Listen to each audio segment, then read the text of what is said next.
And we are live. How's everybody doing tonight? My name is Anthony Brian Logan, and you're watching and/or listening to ABL Live. I know I'm 4 minutes late, but you already know who to blame. It's not my fault. You got to blame the white man for that. But we're live in the building. Thank you all for being here. You could be almost anywhere in the world, but you're right here with me live on the show, and I appreciate y'all for that. There's a whole lot going on, Nate. Did you guys hear about that Jeffrey Epstein prison guards? Prison, jail, whatever that federal detention facility was, they admitted to falsifying records that night when he mysteriously wound up dead, talking about, oh, you're 6 foot tall, but you hung yourself from the top of a bunk that's like the same height as you. Not sure how that happened, but whatever. Anyway, they admitted to falsifying records, but they won't face any jail time. I find that very interesting. We'll talk about that a little bit later. Also, did you guys see the outdoor maskers? People still wearing 2 or 3 masks outside in 90-degree weather when the CDC says, hey, if you didn't get the shot, there's no need to wear it. We'll talk about that a little bit more in depth later on in the show. Also, the Arizona Audit still going on. There's also a Georgia audit that just started. Like I saw that earlier today. There's going to be a Georgia audit of the 2020 election. Now, a lot of people on the left don't like that too much. I wonder why. If it's a legal process, not illegal, a legal process, then what's the big deal? We'll talk about that as well. And kind of on that same line of thought, they're going to have a January 6th commission. Why? You're going to lock Meemaw up? Because for what reason? We'll talk about all those things and more on tonight's episode of ABL Live. And thank y'all again for being here. You guys could be almost anywhere in the world, but you're right here with me live on the show, and I appreciate y'all for that. If you enjoy the content, if you enjoy the show in general, go ahead and give the video a thumbs up. Also, share the video, like the video, do all that good stuff. Yeah, I did see Kwame Brown, to the person that asked, I did see Kwame Brown roasting the media. I'm going to talk about Kwame Brown for a minute, just to get it started, because Kwame Brown's a very interesting character. Now, if you guys don't know what I'm talking about or who I'm talking about, I'll give you a brief kind of intro to the whole situation. Now, Kwame Brown, back, this might have been like early 2000s, if I'm not mistaken, he was the first overall NBA draft pick. And I think at the time, Jordan was playing for the Wizards. That's when he had come back. He wasn't quite the same Jordan, but he was still a good player, but he wasn't the Chicago Bulls Jordan. I think he was like 40, 41, but anyway. Yeah, so 2001, I think, this is my senior year in high school. This is when that fall, my senior year in high school, I remember this when it happened. Kwame Brown, first overall draft pick, had a lot of hype behind him. I thought he was going to be the next coming of, I'm not really sure, just a really talented big man.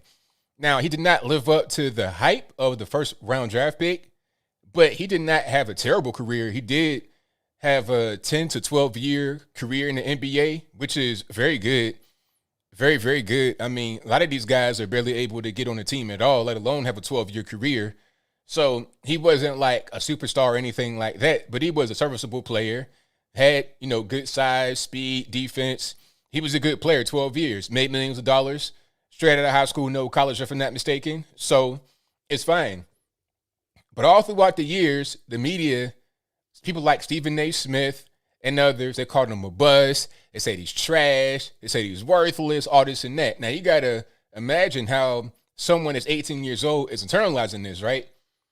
Now, the key, what I said, the mainstream media, well, not necessarily mainstream, but yeah, mainstream, because ESPN and places like that, Stephen A. Smiths and whatnot, that is the mainstream media. Rachel Nichols, that's mainstream media.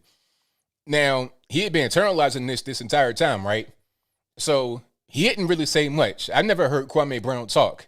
He kind of just stayed quiet throughout the whole thing, just kind of just let people say whatever they wanted to say and never said anything back. Until recently, he decided to start going live on YouTubes and created quite a stir. He went live on YouTube, Instagram, and whatnot, called everybody out.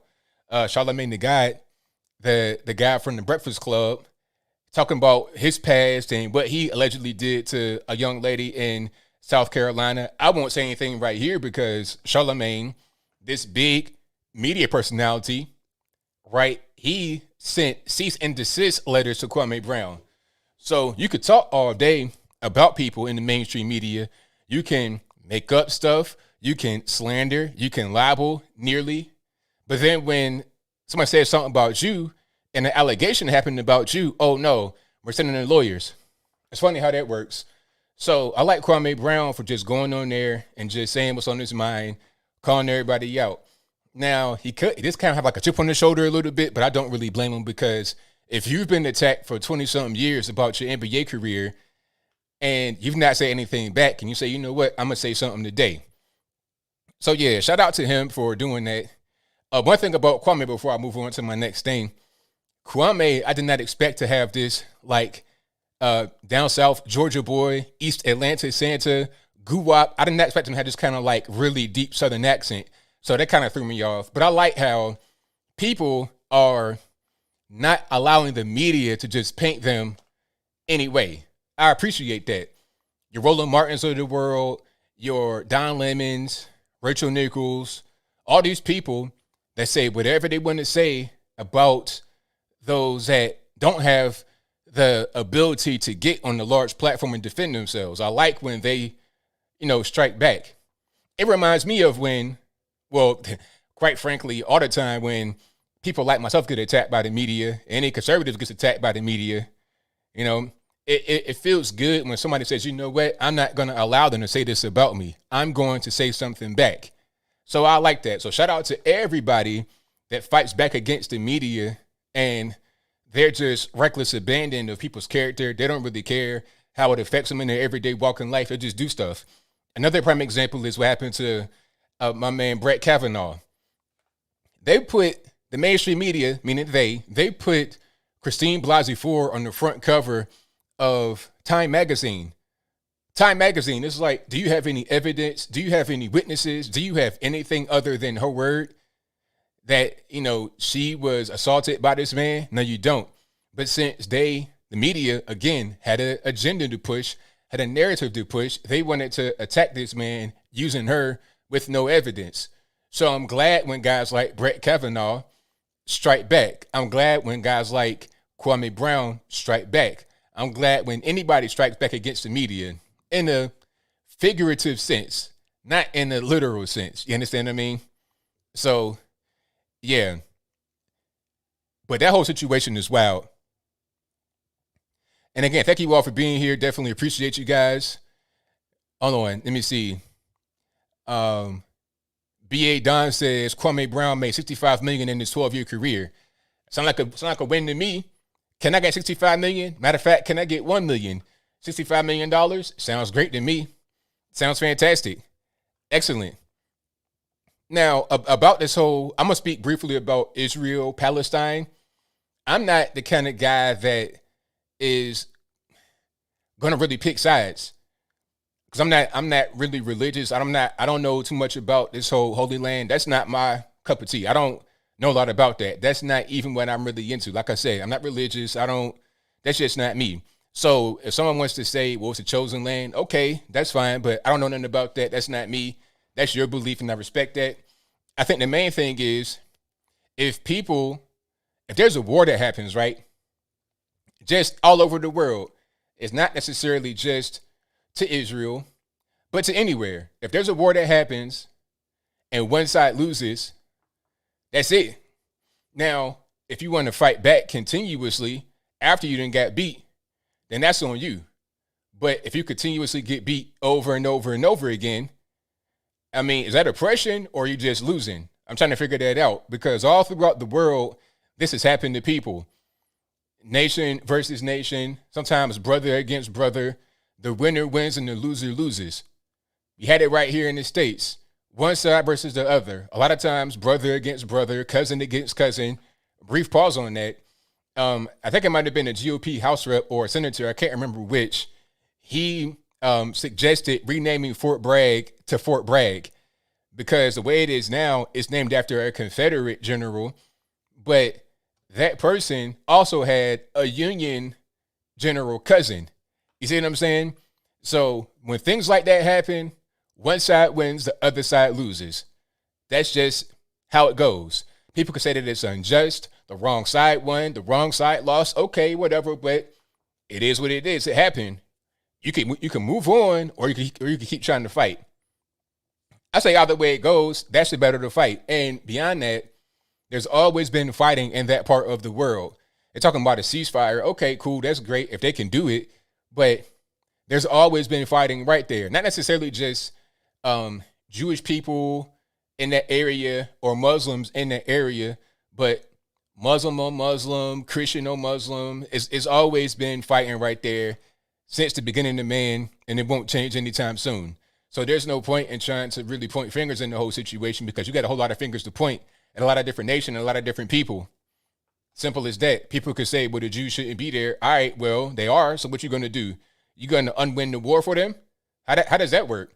We won the war over here. Are we going to unwin that because some say that we shouldn't be here? And the Kingdom of Great Britain going to come back and try to take this back? They're going to try to take the United States back? I think not. And they want to try, well, it's not going to go over too well. How about that? They got their Commonwealth of Nations. They got Jamaica, Canada, Australia. Keep that. Don't come over here and try to take us back. They want to take India back? Okay, well, good luck with that. Okay, Pakistan got nukes. India got nukes. China got nukes. Russia got nukes. So what you going to do? You going to have a war, or are you just going to fall back? It's simple. It's as simple as that. Nobody can really argue with that. You can argue about who's right and who's wrong from a moral sense, from a religious sense, because at that point you're arguing philosophy. You're not arguing fact versus fiction. The fact is that one side won, one side lost. Period. That's it. And if there's any other continuous battles, one side loses, one side wins. People could say that we give a lot to them as far as military aid. Well, same thing can be said for Afghanistan and Iraq and Jordan and Egypt and Palestine. Joe Biden gave Hamas money. Not Hamas. Joe Biden gave Iran money through the Iran nuclear deal. Remember that? He got back into the Iran nuclear deal, and the key point of that is we got to pay them for money that we quote unquote owe them. I don't know about y'all, but I say, you know what? I ain't paying you nothing, because the money that we were going to pay you came before the Iranian Revolution. And now that you're being led by this holy war and your flag says Allahu Akbar 13 times in it in the funny script, how about we don't give you that money? Because if you give you that money, you're going to go attack people, maybe even attack us. So why would we pay you to attack us and those that we're friends with in the region? How does it make any sense? So we're funding Hamas indirectly through Iran because of the Iran nuclear deal, all right? And we're funding the Palestinian Authority, and we're funding Israel. How about we just fall back completely, rather than just trying to say, pointing the finger at one side and say, let's defund that? Either we just fall back or we don't. But you know what? A lot of this is political. If we fall back from the funding, then who's going to step in? China, Russia. Then they begin to gain influence. Now you're dealing with some geopolitical stuff that's beyond this whole religious and holy war. And, you know, beyond all that, you got some actual money on the line. And that's just calling it how I see it. Point blank, period. Yeah. Like I say, this ain't really, I'm not going to hit you with the religious stuff. I'm not that. I'm not going to be the moral police. You can be the judge. I'm not really here to debate you on that. I'm not here to argue on the religious or the morality. It's just fact versus fiction. And once you really zoom out and look past the emotion and look past the religiosity, then you see what's really going on. It's a social, political type situation. Are we going to let China and Russia gain more influence in the region than they already have? China and Iran are already cozy with each other, as is Russia. And the funny part about Russia, speaking about them, didn't Joe Biden cancel the Keystone XL? He canceled that, well, at least the last part of it, the last phase of the Keystone XL, which is going to bring plenty of American jobs. It's going to increase the throughput of the oil coming from Canada down to Houston. He canceled the last leg of Keystone XL, but he approved a pipeline coming from Russia to Germany. Now, if you say, hey, ABL, how did Joe Biden have the power to approve that? I don't know. I just work here. I don't know what's going on. There's a lot of things that happen that I don't know, but that's what I read. And if I'm wrong, let me know in the comments below. But see, stuff like that makes you think, okay, what is it really about? Is it about the environment? We got 12 more years to live. Is it about that? Or is it about, some serious geopolitical type stuff in the world? Is it about that? What's really going on? Let's get down to the bottom of it. Oh, power and money. And we already know how Joe Biden and the crew get down. He doesn't really care. He'll get money from anybody. He'll get money from China, from Eastern Europe, from Africa, possibly from anywhere. He'll get money. He doesn't really care. You got his son, a bona fide crackhead, right, going overseas and getting money. How? Talking about, oh, I'm getting paid 80 grand to be on the energy board when I have no experience in energy at all. How does that really happen? So let me get this straight. You were in the military, decided to start getting high, smoking crack. You get a dishonorable discharge, and then you go be on the board of Burisma Holdings in Ukraine, getting paid 80 grand a month, and then you over in China striking deals. How are you this globe-trotting businessman when you are actually a crackhead in your spare time? How does that make any sense? You give your laptop with all kind of secret information on it to a regular repair guy in Delaware. What are you thinking about? And on top of that, you don't even go pick it up. You're just leaving it out there for the federales to come get. But you know what? Maybe he thinks that it won't be any problems. Maybe he thinks that if he does that, who's going to know? Nobody's going to know. And if they do know, so what? I'm Hunter Biden. I could do whatever I want. And to a certain extent, he's right. Because we've not seen any charges come about. We've not seen the FBI rain down on his head. They're talking about, oh, they're investigating it. What are you investigating? We know what he did, so. But they want to spend their time creating commissions for the January 6th incident. It's like, why? Why? We know what happened. We know what happened. It was some overzealous tourists. That's the bottom line. A lot of people were walking in single file lines. You had Meemaw up there. Matter of fact, hold on. You had Meemaw. I'm gonna pull this picture up just so we can get, you know, a full picture. And also about the January 6th commission, you had what 24 Republicans in the House that voted for it. Why? What is the purpose? What's the purpose in voting for that? All right, hold on. Let me put Meemaw on the screen. This is from the so-called Capitol riot. All right. And yeah, so you're going to have a commission to lock this lady up? Is that what we're going to do for real? Seriously?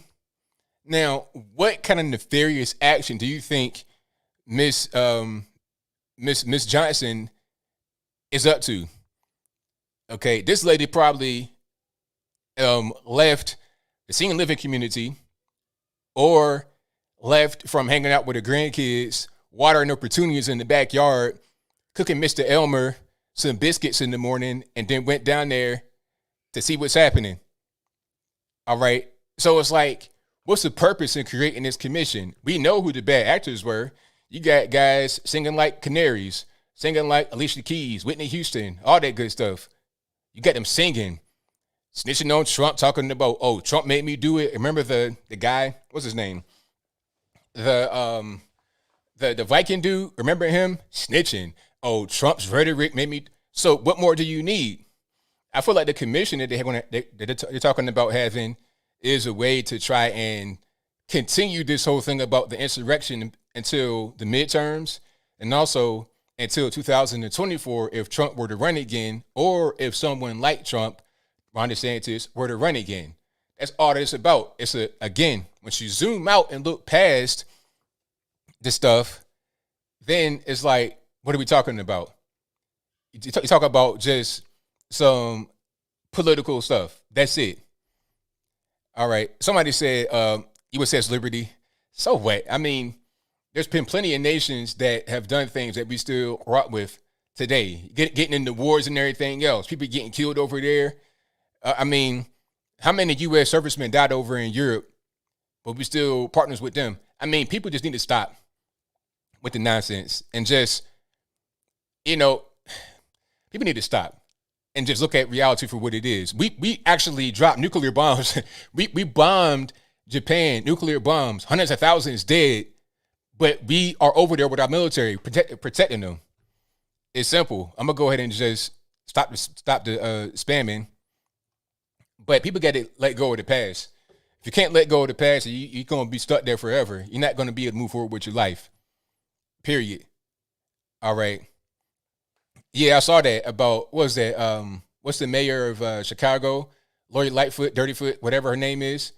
Talking about, oh, you got to be a person of color to interview me. That's the funniest thing in the world because she has a white wife. Like, she has a white wife. And I did not get my pronouns confused. She has a white wife. You understand? So it's like, okay, you got a white wife, but at the same time, you say you want to have a person of color to interview you. Well, I guess that didn't stop you this whole person of color thing did not stop you when you're talking about your personal relationships with your significant other. But then when it comes to interviews, that all of a sudden is an issue.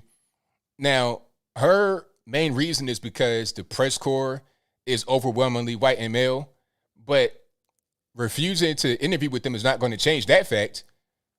So what's the purpose? It doesn't make any sense. Like, you're still going to have the same issue.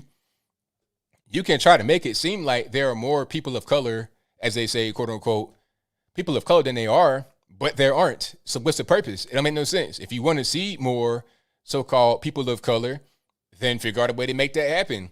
And not on some affirmative action type stuff. I mean, Chicago, what's going on with the education in Chicago? All right, what's going on with the family structure? What's going on with all these benefits and whatnot that keep the family structure fractured? I mean, what's happening? You go to certain parts of Chicago, it's looking like Baghdad, Iraq after a strike.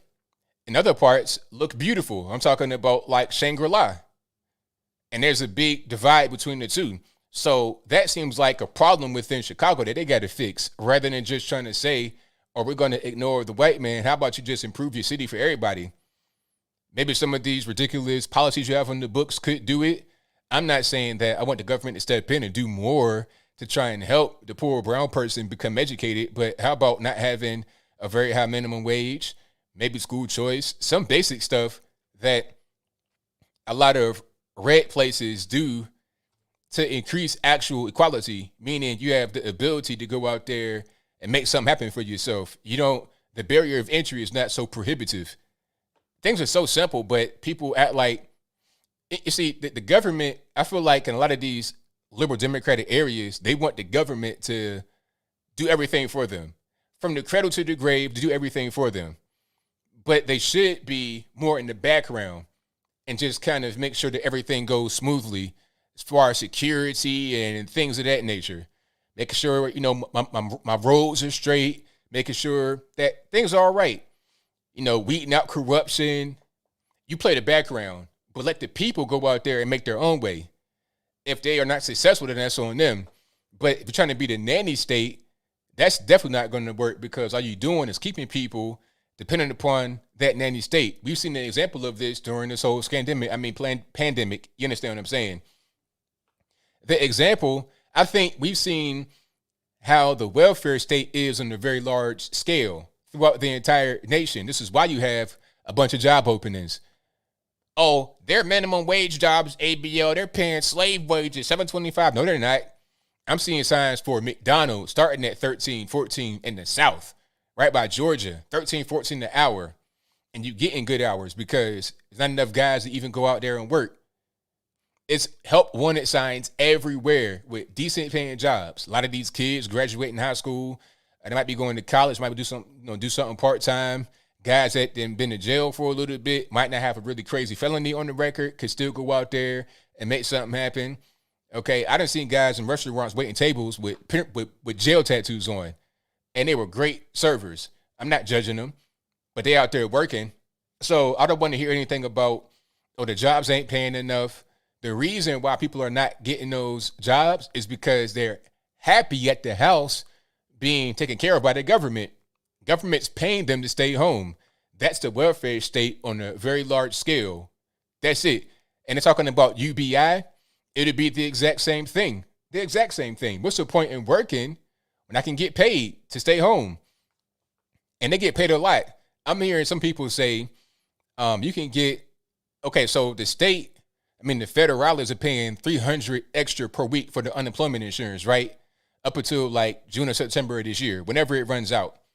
If they don't increase it again, if they don't extend it again, but $300 a week on top of what the state gives you. And then you got all kind of, child benefits, tax returns, all kind of stuff, stimmy checks. They're going to do another stimmy check. It's just too much. This is welfare state on steroids. And you see the results of it. This is the same thing that can be seen on a smaller scale in a lot of these inner city areas with all these programs. Shout out to Lawrence Jones on Fox News. He did an expose on, what was that? Venice Beach, California, and all the homelessness that's been out there. Before, just a few years ago, it wasn't this big homeless problem on the beach. I'm not sure how long this has been going on, but to see tents like literally on the sand, not even necessarily on the boardwalk, on the sand. I'm talking about right by the water. If they doo-doo on the ground, it's going in the water, pretty much. But anyway, they're on the sand in the tent, line up the whole beach. And the common thread was the drug problem. And a lot of these drug addicts have all kind of stuff that was given to them by the state, by the city, to go shoot up cleanly and have, 3 hots in the cot. One guy admitted it. He was like, well, I've been out here because I got comfortable. Because the city gives you everything. They're giving you the clean needles. They're giving you blankets and nice clothes and food. They give you everything. So what's the incentive to not be a crackhead or a heroin addict or a meth monkey? What's the incentive to not do that anymore when you're given everything you need to go out there? They think they're, helping people that are homeless get back on their feet, but all they're doing is enabling them to remain on drugs. And they're attracting more of them to their area. Once the word gets out to some other crackheads in the neighboring town, hey, go to Venice Beach. You could be right there on the ocean front. The weather is beautiful. The dumb tourists give you money to get drugs. The state gives you food, clothes, all of that. A free tent. People will travel from around the country to go there to do that. I was watching this documentary, and it was a guy from West Virginia going to California by hopping trains. And he was clearly like on some kind of, something. People do that. People don't think they can do that or they will do that, but trust me, they do. This is why places like on the left coast, like Seattle, Portland, San Fran, Los Angeles, this is why they can't really solve their homeless problem, because it's not a homeless problem. It's a drug problem, and it's an enabling problem. Have you ever dealt with a person that's on drugs or alcohol? You can't do anything for them. You try to calm down. They're shaking and they're sick. They vomiting. You trying to go get something for them. That's not going to do anything but make it worse. At that point, you become their supplier.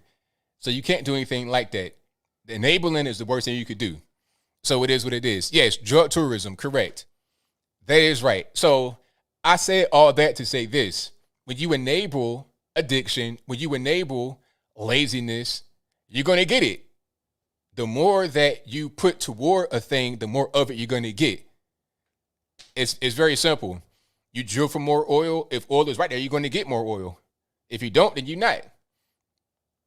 All right. But thank y'all again for being here. You guys are the best audience anywhere on the internet. So if you enjoy what you're hearing so far, go ahead and give me a thumbs up. If you're not subscribed yet, I don't know what you're waiting on, but go ahead and subscribe to the channel right now. I'd appreciate you if you did. All righty. And then what else we got going on? Let me go to my list. Oh, did you guys see Joe Scarborough freak out over the Arizona audit? I've not even really been following the Arizona audit at all, because the way I feel is until they reach a conclusion and say, all right, this is what happened. We're going to fix this. We're going to fix that. We're going to fix this. Until that happens, I'm not interested. I'm seeing all these daily updates about stuff, but it's like, all right, that's cool, but let's get to the meat and potatoes. Let's figure out what's going on and then see if we can fix the problem for the 2024 or really the 2022 election. Midterms of next year. People are running for that right now as we speak. That's why they're doing the whole January 6th commission, because they're trying to ruin anybody that's conservative and their chances for winning in 2022. They're trying to say, oh, you were there at the Capitol, you supported, so they're trying to do that. But anyway, so what was I saying? Oh, about the Arizona audit. Now, the audit I've not been watching. Like I said, wake me up when we get to the conclusion. And now they're going to have a Georgia audit, same thing. Wake me up when we get to the conclusion. I don't want to see daily updates with no, definitive conclusion, period. But anyway, guys like Joe Scarborough and the rest of the left media, I feel like they report on that more than we do on the right. We know what's going on the right, and we're not necessarily totally ignoring it. Like, I know what's happening. I know what it is, but I'm not just watching it every day. they watch it every day. They're nervous because they know that if it goes the other way, then that could be a serious problem for them coming up here in the midterms and also 2024. So they're very nervous about it. It might not have a good chance, or maybe it does, but they're very nervous about it. They're covering that more than anything else. And it's weird because a lot of people on the left, they say, all right, we're glad Trump's gone. He's no longer here. We can move on, talk about something else. But they've been talking about Trump a lot. And a lot of that, again, comes from the media because they still want to hold on to their, to their prize pig. He was their prize pig, not to disrespect Trump. I'm just saying he was the golden goose, probably a better term. Anytime you mention Trump on mainstream media, leftist media that hate him, it was ratings gold. And they know the ratings are dipping. Nobody's watching them like the way they were, so they got to keep mentioning Trump, anything related to Trump. They want to do the January 6th commission. They're talking about how to audit, so it's the big lie. But Joe Scarborough freaked completely out. No surprise. That's kind of what they do. That's their new thing. Since they can't screech at Trump, they want to screech at the audience. they want to screech at Trump supporters and anyone that may think that the whole Arizona Audit thing has legs. Like I said, I don't even know that much about it. I'm not even really following it. So why are you screeching at me, sir? Let the process play out. If it's going to be something, then let it be something. If it's not, then it's not. That's it. It really ain't a whole lot else to it. All right. Yeah, I mean, Joe Biden, is me talking about Joe Biden. The media will say whatever they can good about Joe Biden. Just like when they had the so-called drag race, and then there was a guy right next to him driving the car, and it wasn't him driving. Like, I knew that was going on. It's like, okay, you're talking to Joe Biden right now in a driver's seat of this, electric truck or whatever it is, made in Mexico. But anyway, you're talking to Joe Biden right there in the driver's seat of his truck, and he speeds off. It's like, really? Is that him? Is this CGI? What am I seeing here? I know it's not what I'm thinking I'm seeing. And of course, it was a guy right next to him that had a steering wheel and, accelerator and brake. So I'm like, okay, it's the other guy driving, or he's helping, he's assisting the guy. I saw him playing golf. He swung that way. The ball went that way. I'm like, man, we doomed. But no, we're not doomed. We're going to be all right. We're going to be all right. AK says, how about some of them French fried potatoes? Are you talking about your man, who was that, Bill de Blasio, talking about you can get some of these frozen wrinkle fries for getting the vaccine? It's like, sir, if you got to do all that to convince me to get the vaccine, like, that's not really the way to go about it. I'm not a little kid here. Talk to me about the safety of it. Talk to me about the efficacy of it. Talk to me about that. Give me some studies and some reassurance that it's going to be safe. The French fries do not necessarily say, hey, this vaccine is safe, go get it. I'm not really convinced. You understand? All right. SCVM says, so Joe Biden cheated to win a race? Hey, I'm not saying that he cheated to win the race. I'm just saying you saw what was on screen. So if you feel that way, then I can't stop you from feeling that way. I cannot prevent you from feeling that way. Not at all. All right. So what else we got going on? Did I cover everything? I think I pretty much did, except for the 20 House GOP reps voting for the January 6th commission. It's like, why? What is the purpose? What is the reason for voting for the January 6th commission if you're in the GOP? I just don't really understand. Hold on. Matter of fact, let me see if I can find a list, because there was a list of people that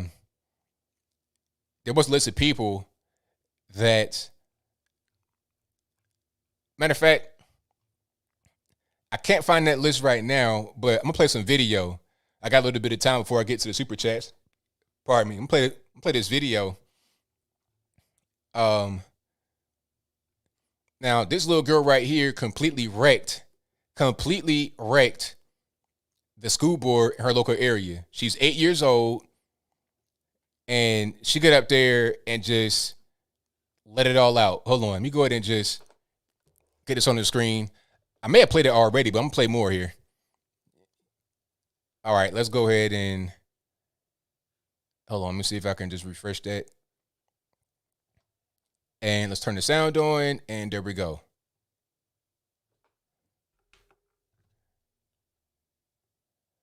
Okay, can I get some sound from that or nah? That's weird. Let's try to do that again in a little bit. Oh, here we go. There we go. All right. And these masks are horrible. And one of my friends said that his friend fainted because of a mask. Let's start from the top because my headphones were acting up. And like I said, it's not my fault blaming the white man for technical difficulties. Let's start from the top. Hello, my name is Sayla Cook, and I do not like these masks. And these masks are horrible. And one of my friends said that his friend fainted because of a mask. Wow, congrats. And you don't even know how these other kids feel. They're breathing in the same dirty air, and my cousin said they're afraid to take off the masks. Great job. You're creating public schools with fearful children. Wow. I'm so proud of you guys. Wow, amazing. And I don't think barely anybody likes masks in schools. Their children are suffocating. You don't know what it feels like, and it's nonsense. Seriously. Why would you do that? Why in the world would you do that? And God created us so we can be free people. And we're not being free here or at public schools, okay? So I would take your masks off if I were you. And I'm not wearing a mask right now, and I never will as much as I can.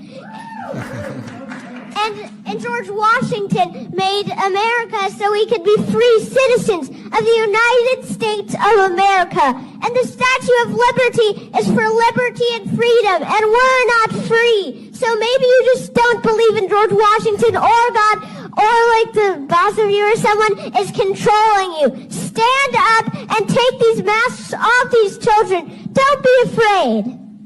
And we voted you to be the school board members we wanted you to be. Okay, so please make the schools better, not worse. Goodbye. Perfect. Fantastic. I mean, he's talking about 5,000 IQ already. 8 years old. 8 years old. Fantastic.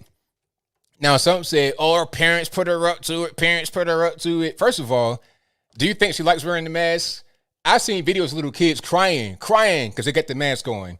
You think their parents making them cry outside but ain't nobody watching when they're wearing the mask? Or nah? Come on. Let's be for real. I think that she has great parents that she could talk to about things, and she understands them, they understand her.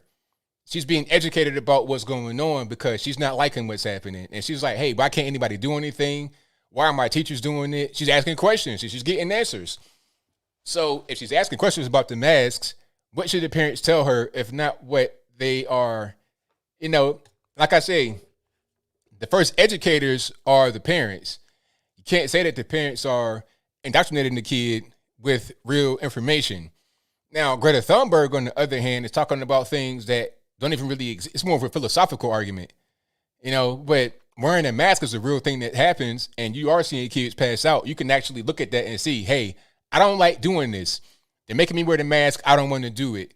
Can we start wearing the mask, please? What are we doing? So shout out to the little girl. Hey, 8 years old, fantastic. And she did an interview with Benny Johnson. I've not seen it. I think it was on Newsmax. So shout out to her and her dad, her mom. I think her dad was with her on the interview. So that all boils down to good parenting. She'll grow up and be just fine because she has a great mom and dad, great family structure. That's the main thing. That is the main thing. I saw this meme. Let me see if I can find it. But that meme was right on point. Hold on. Let me see if I can find it. But I think that meme kind of sums up a lot of what I was saying. Wow, I can't even find that. But the meme said, it was like you had a crowd of people with pitchforks, and there was someone speaking, and they said each company should have 50% men and 50% women. And the crowd of people with the pitchforks, they were cheering. Everybody had big smiles on their face. The second slide had the same person at the same podium say, hey, every child should have a mom and a dad. And then the same crowd with the pitchforks were frowning and angry, ready to attack. So having the mom and a dad, a nuclear family, is somehow a bad thing. But 50% men and 50% women in the workforce, that's great. Isn't it the exact same thing? 50% male, 50% female in the house. Same thing in the corporate workforce. Same exact thing. But it's funny how people change their opinion when a thing that they don't like to talk about gets injected into the conversation. They change their quote unquote standards in a minute. They reveal that they have no standards. They have whatever standards they have changes the wind blows. And that's how that is. All right. Oh, this video right here, in my opinion, is funny, but at the same time, somebody might get offended. Hold on. This is, I think, in somewhere. And I'm going to put it on the screen so I can describe it if you're not watching the video. But there's this guy that appears to be homeless. He's on the ground. He has this big, Lieutenant Dan, Lost at Sea, Tom Hanks, Castaway beard. And he appears to have on some shoes that have seen better days and or barefoot. But he has shoes right next to him, so I'm not sure why his shoes are off. But anyway, he's sitting on the ground up against this kind of like wall outside of his store. He's like blocking the sidewalk. And there's a robot, I think it's a Postmates robot, one of these automated delivery type things.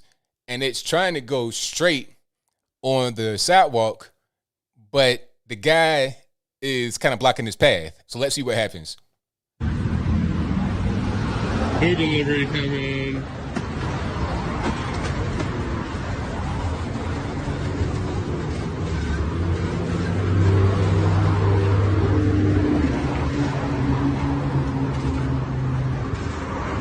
Hey. So the robot just dipped right around him. Didn't even look at him. I mean, it's a robot. What's it going to do? I mean, people talking about, fight for 15, fight for 15. I'm like, all right. You want to fight for a higher wage? You want to do all this stuff? All right, well, here go a robot, and they're going to dodge the homeless like it's nothing. Ain't going to be no, can I get $1? Nope. Hey, my robot, I can do nothing for you, sir. I have a package in my box. I'm going to deliver my package, and that's it. I'm not going to stop and give you a piece of my package. That's it. So that's how it's going to be. Hey, if you want the higher wage, then it is what it is. That's what you got. That's what you're going to get. So that's what's going on with that.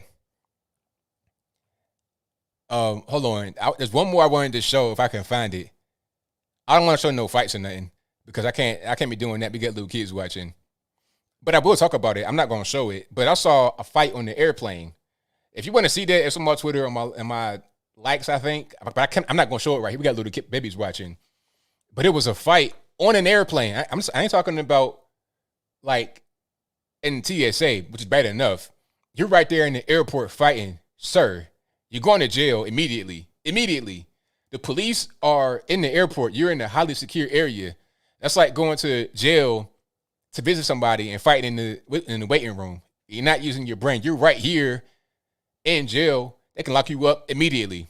But anyway, they were on the airplane fighting. I don't know what's so important to fight in the airplane over, but it couldn't have been that serious. You could have waited until you landed maybe or deplaned to get involved with that. Now, I can't tell if the plane was flying, but I think that it was, because if it wasn't, I don't think they would have been fighting for as long as they were. They probably it would have been some outside traffic, people coming on the plane to defuse it. I think they were up in the air, 30,000 feet or whatever it is, fighting. If you fight on the airplane, that needs to be a felony offense. You need to go straight to the penitentiary, big rocks, little rocks. I don't care, because if I'm feeling any kind of turbulence from your flight, I'm suing. Matter of fact, if I'm on board and you fighting and you tearing out hair weave, if you get in my drink, if you causing turbulence on the plane, if the pilot gets up from the seat and goes over there, I'm suing. Hey, traumatic experience. I won $1 million. Get it to me right now. I don't care if you don't got it. Like I said, big rocks, little rocks, try to find it. Mine it, give it to me. Get it that way. Do not fight on the airplane. If you got to fight, put some gloves on, do that in the boxing ring maybe. Airplane, no way. Fighting about what? Who knows? Who knows? Whatever it was, it couldn't have been that serious. It can't be that serious. No way. I'm thinking about, 9/11, all of that. It's like that. So do not do that. And whoever did that, you're going to the penitentiary. And if they don't go to the penitentiary, that tells you right there how soft the legal system can be. Oh, and you know what? Speaking about soft and legal system, I was watching the news not this morning, but probably about a day or two ago. And they defunded the police in Kansas City, or they're trying to. I think they passed a measure to take $40 million away from the police in Kansas City, Missouri. Talking about, we're not defunding the police. We're distributing money to community programs. It's like, all right, what community programs you going to do? What are you going to do $40 million? Like, what's that going to look like? If you don't have armed officers out there in the street with that $40 million, what's the purpose? What is the purpose? Are you trying to give money to some of these NGO type organization, Black Lives Matter type organizations? Is that what you're doing? Is that how BLM and BLM type groups raised $10.6 billion in 6 months after George Floyd died in 2020? How much of that money came from local governments? How much of money came from there? I mean, it'd be an easy thing for them to do. It's like, okay, we're trying to increase equity. We're trying to end racism. We're going to give a bunch of money to this group over here, $20 million, and then that make it go away. That's kind of what I'm thinking about. So that should not be happening, but it could be.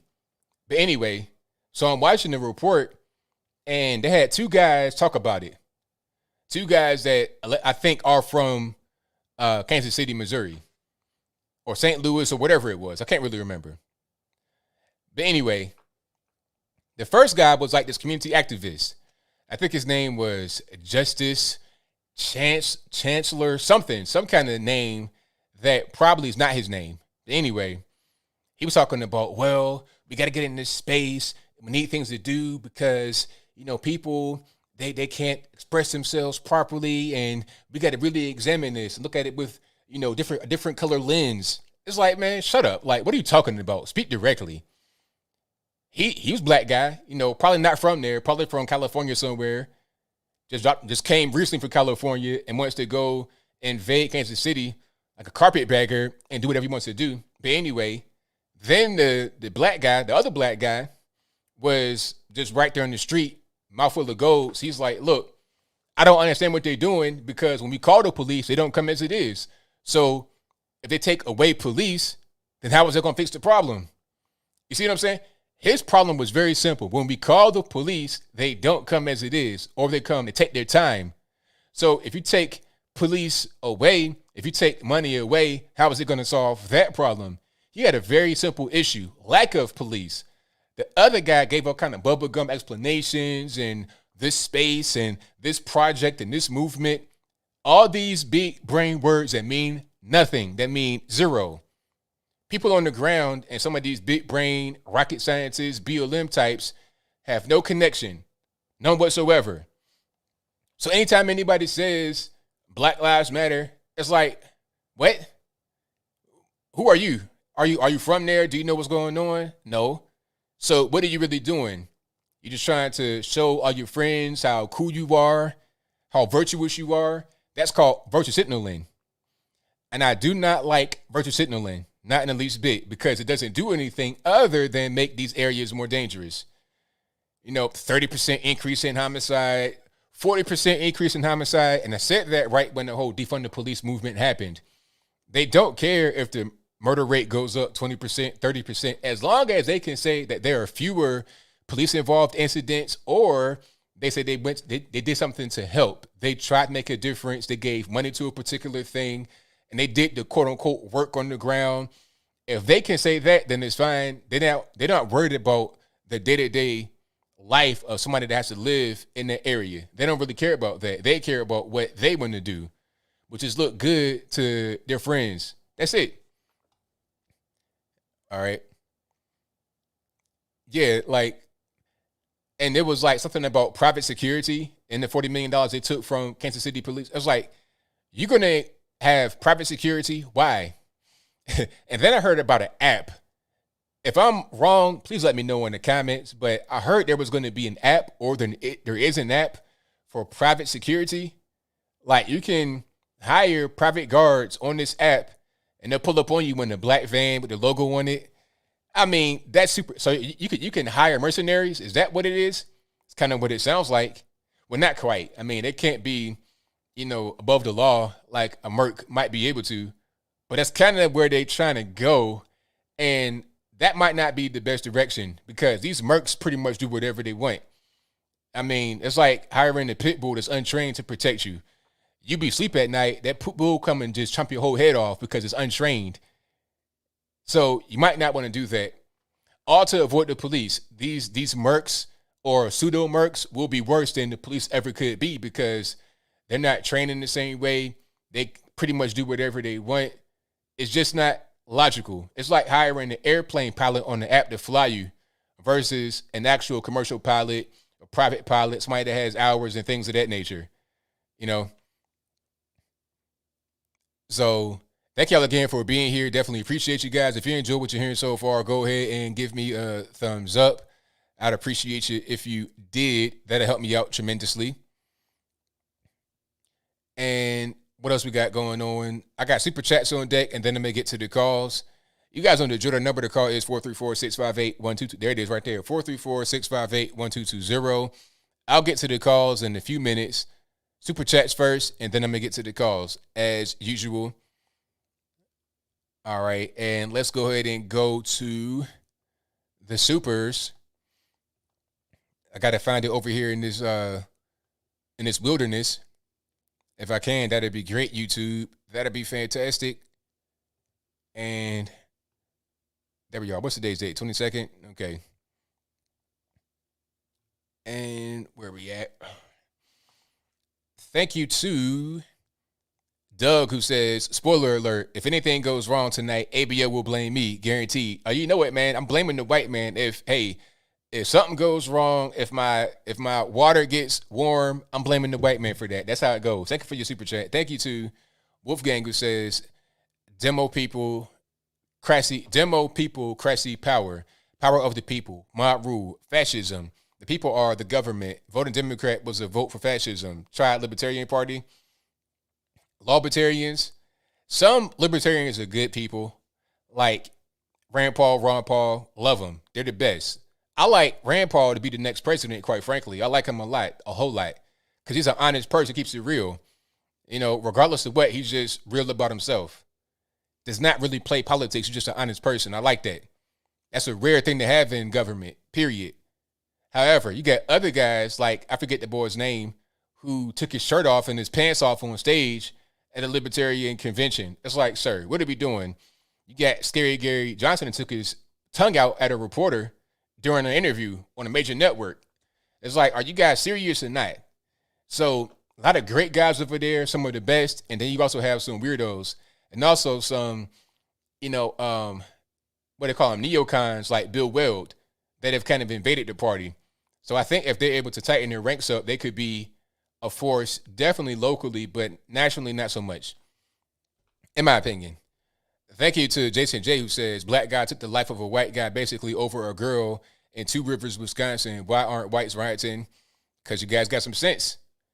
Thank you to Jenny Jones, who says, scared suicide rate among white people, especially children, will shoot up. They're being taught they are racist and therefore inherently bad. Yeah, it's really a shame. And it's to the point now, if you got kids going to public school, private school sometimes even, you got to kind of deprogram them. It's like you got to reteach them when you come home from school. So it's like, what are we even doing? Thank you to Apple, who says, a few super chats. I'm going to read them here. In Minneapolis, 6-year-old Ania Allen killed in crossfire. Granddaughter of nonviolent community leader KG Wilson. God rest her soul. So very sad. Yes, it is. He also says, has the FBI investigated former director Louis Fresh giving $100,000 to Biden Trust Fund yet? Louis from Spain wants to know if you think universe is limited. That's a deep question. I have no idea. But I've not heard about Louis Free. Is that his name? I've not heard of that guy. I'm going to look into it. He also says, Biden grumpy old man rant about racism. You can see him channeling his old firebrand Democrat style, but he's lost it. So pathetic to see old white people rant about racism. Such a hypocrite and liar. Yeah, Biden does not have it anymore. Biden is pretty much, it's pretty much a wrap for Biden. You know, at one point he was a decent speaker, but now not so much. It's pretty much a done deal. Apple says, Mayor Lightfoot interviewed by people of color. ABL, you interested? And you know what? I'll interview her and ask them really tough questions. I saw this, I think it might have been a Babylon Bee post, a satire post, where it says, Mayor Lightfoot says, no white interviewers. So then Thomas Sowell, steps up to do it. Hey, now that'd be good. That'd be great. I think this whole people of color interviewing has limitations. She doesn't want everybody to do it. She wants just select people to do it. Also, ABL, what would you ask Mayor Lightfoot? Well, I would ask her, why are you talking about people of color interviewing you on your anniversary of your inauguration and not dealing with that crime that's spiking by 20 to 30% in your city? And I'm talking about homicide, people dead. You know, let's count them dead bodies and see what's going on with that and solve some murders. You got a very low clearance rate, 10%, 20% clearance rate. Tighten that up rather than be worrying about all this race stuff. He also says, BLM and Antifa have sided with Hamas. Good to know. And that's crazy. That's the craziest thing in the world. And you seeing like open attacks on Jews in New York City. Open. I'm talking about they're at the restaurant eating, minding their business. Here comes some guys with a Palestinian flag, beating on them, spitting on them. And it's not even, nobody blinks an eye. Like it's nothing. So it's like, all right, well, what is that? Are we going to have to stop Jewish hate movement because we got to stop Asian hate? People can talk about Israel and the things that they do in Israel, how you disagree with it. But, I mean, to stop Asian hate, then nobody say nothing about the Uyghurs and the Tibetans and the Southeast Asians and the Filipinos and the Japanese repping their king. But I'm kind of going down a rabbit hole.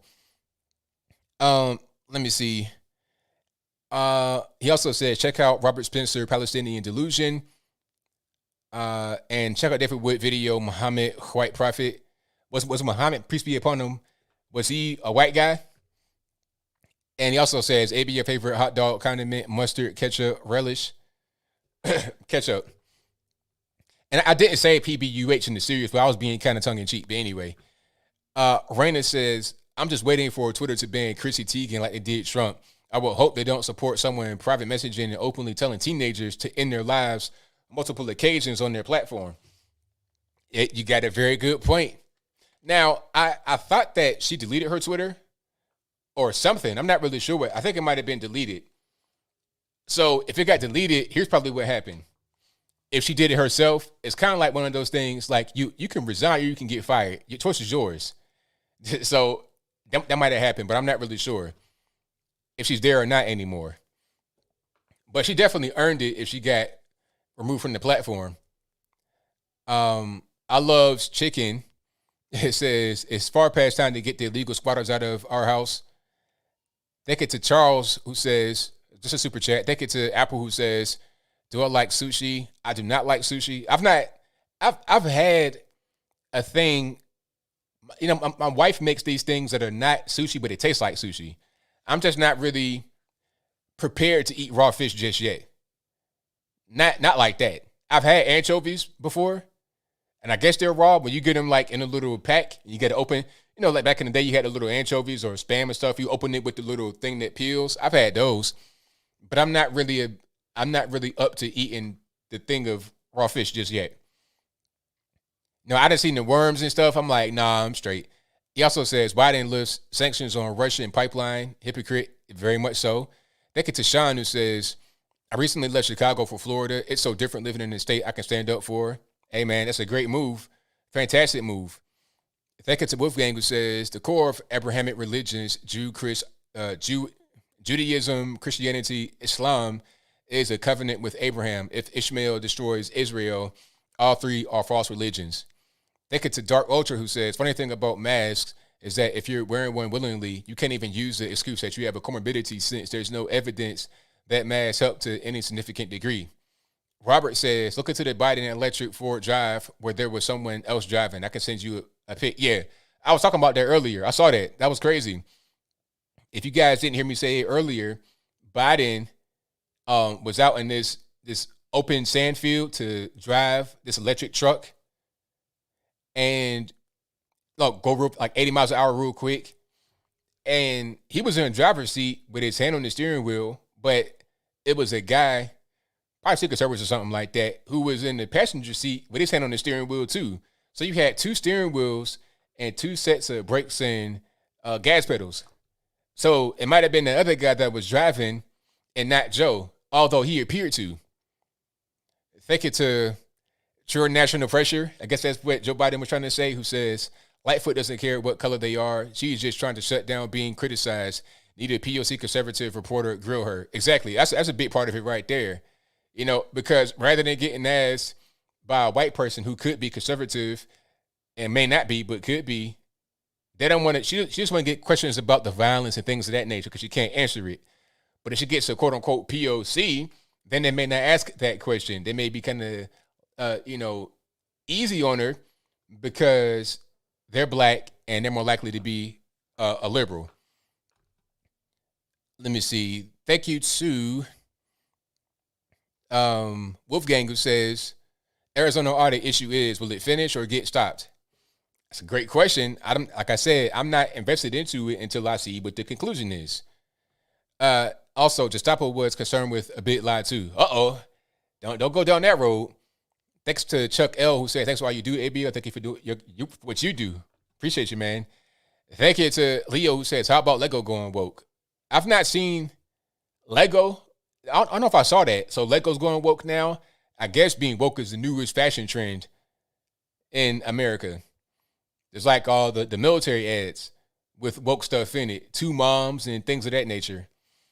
Wolfgang says, if the January 6th commission is strictly on why leadership failed, that is why GOP would vote for it. Fox News interviewed some mayor in Florida about it. Thank you to Bearbait, who says, that little girl in the video speaks for the rest of us. Fear has no home here. Thank you to Crystal K for your donation. Thank you to WJ Valente, who says, check out Zachary Denman, Track and Trace, or Masked Agenda. Shout out to Rebel Rose Cowgirl, who says, we need to have shirts made that say, let me breathe, bro, or I can't breathe, bro, with the picture of a mask on it instead of don't tase me, bro. They get to Wolfgang, who says, mom and dad is ideal. 2 parents is practical. Correct. They get to True National Pressure, who says, I got my soaps in. It's the best. Can't wait to try all the different scents. Yes. Hey, thank you for buying the soaps. If you guys don't know, commercial break right here. I do sell soaps, and I'm 1,000% serious. They are great soaps. The link is in the description box as always. I'm going to put it on the website too. But they're made in America, handmade, like hand cut. They're beautiful. You got to get them. Once you get them in your life, you're going to wish you always had them. I'm going to put a link right here. And I'm serious. This is not a prank. All right. And also go to the merch store. That's a different store. ABLmerch.com. Links for that in the box. I got the I Survived the Pandemic hats, t-shirts, stickers, mugs, and more through the link in the box below. So get all that good stuff. You know, it could be a good Father's Day gift. It could be a good gift for yourself. Treat yourself. Don't teach yourself. Thank you to JVH H-Town, who says, nurses and teachers unions were all about follow the CDC guidelines and science until the CDC said we don't need masks if vaccinated. Now they're complaining CDC is wrong. Exactly. It's like, well, if they're wrong now, how were they right back then? How do you just take what they say for gospel before, but you don't now? It's the same people giving you different advice. You were told, but see, the problem is you were told that you got to believe the science. So you thought the science was final and there was going to be no changes. That's what you thought. You thought the mask was forever until the virus was gone. But that's not how science works at all. So now you got something different. Believe it, right? Trust the science, right? Science always changes, but trust it anyway. It could change. You could be wrong. It could be a better way to do it, but trust it. Thank you to Matthew, who says, good on that girl. Her IQ is already over 9,000. She shouldn't have to go up to a bunch of politicians and tell them the truth. I blame hard left culture making the personal is political. Exactly. Thank you. Thank you to Raiders 76 who says, thanks for the facts, ABL, for God and country. U.S. Thank you for that. Thank you to Bearbait who says, I've noticed many grocery stores are moving their masks required sign, yet they still require their employees to wear them until vaccinated. Hypocrisy for the store clerks. Yep, there you go. Thank you to Teresa Meeks who says, mask mandates will stop when we ignore them and stop wearing masks. Get on with your lives, folks. Stop letting the government tell you how to live. Why is it my body, my choice when it comes to abortion, but not with masks? Great question. $1 million question. I feel the same way you do. 1,000%. All right. I got a few more here, and then I'm going to get to the calls. Thank you to Jordan National Pressure, Butterfrecker, who says, the police protect all citizens. Private security only cares about who paid them. A lot of problems there. Exactly. Thank you to Wolfgang, who says, this libertarian is doing more in changing academia than Republicans, conservatives have. So, yeah, feel free to denigrate the party. I don't like him. Well, I mean, who is that? Who are you talking about that's doing more to change academia? If they're doing that, that's great. Fantastic. Good on. Like I said, I'm a big fan of Ron Paul. However, on a national level, there's some problems, and we can't ignore that. The libertarian guy, got on stage, took his pants off and his shirt off, talking about something that was a dare. It's like, sir, come on. And Gary Johnson was running for president, and it was an interview with a reporter. What did he do? Stick his tongue out at the reporter. It's like, what are we, 5? Like, what's going on? Stuff like that has to stop. And then the libertarians won't be the libertarians anymore. They'll be more respected. But you can't do stuff like that on a national level in front of the whole world. It's just embarrassing. But there are some very good libertarians out there doing a lot of good work. Thank you to Jay Dudds, who says, mask mandates end Monday here in Maine. About time. That's right. Hey, the mask mandate here, where I live in Tennessee, has pretty much been done for quite a while. It's done. It's a wrap. It's no more, for the most part. Thank you to Valerie, who says, I'm hawked my white privilege card, got $1 back. Thank you to Matthew, who says, it's time to split up the country.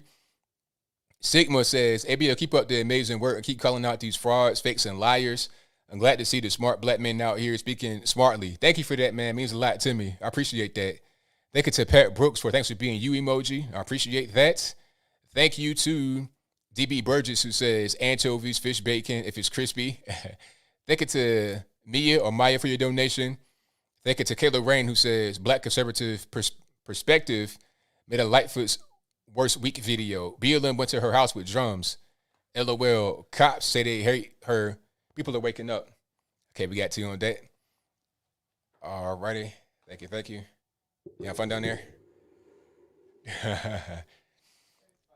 I think it's Wolfgang who says, please invest in defending Arizona Audit. We do the rest. Thank you to Milos who says, it's clown world. Sit back and laugh. Doug says, are the soaps shaped as bows on top? Nah, we got the squares. We got the blocks. All right. Thank you to Wolfgang who says, I compared it to the comic code when I first heard of it on January 24th, 2020 with masks being a possibility. Some guesses are better than others. Right on point, man. And he also says, libertarian fools better than fascists. ABL, it's fine. All right. It's time for the calls. You guys know what time it is.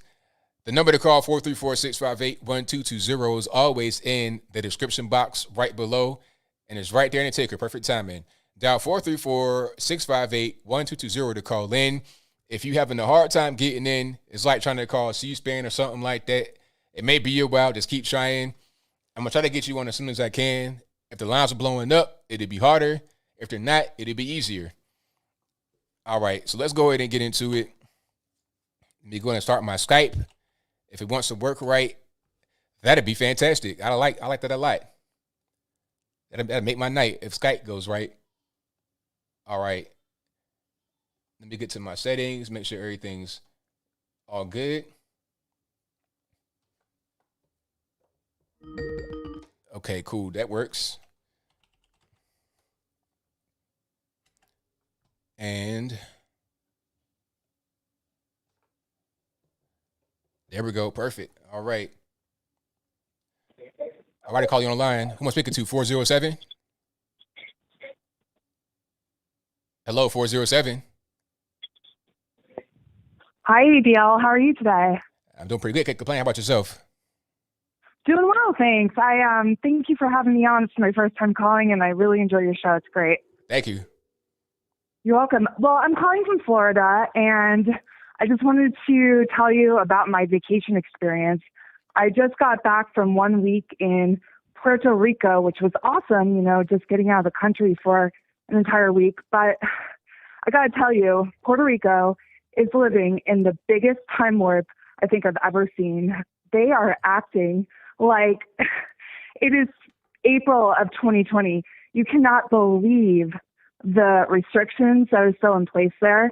Every single store and restaurant you walk into, they make it that you have to get your temperature checked, and then you have to, you know, do the hand sanitizer. I got yelled at several times because I didn't do the hand sanitizer. I just thought it was so ridiculous and over the top. And I even saw people on the beach wearing the face mask in the water. Wow. You know, just it was really ridiculous. And the thing I noticed was it wasn't the tourists who were doing this. This was the Puerto Ricans themselves. And I was really thinking to myself that, you know, this is such the media who have obviously put the fear of God into these people. I felt so bad for them, you know, seeing all these businesses still shut down. And it was sad. I mean, I couldn't believe what was going on. I even had, you know, on Facebook, it gives you like what happened like in your timeline years ago on the same day. And on my timeline while I was there, it had popped up that here in Florida 1 year ago today, the gyms had opened back up, and I posted about that. And so here I am in Puerto Rico, and it's like everything's still shut down. You know, they make you do a COVID test before you even get into the airport.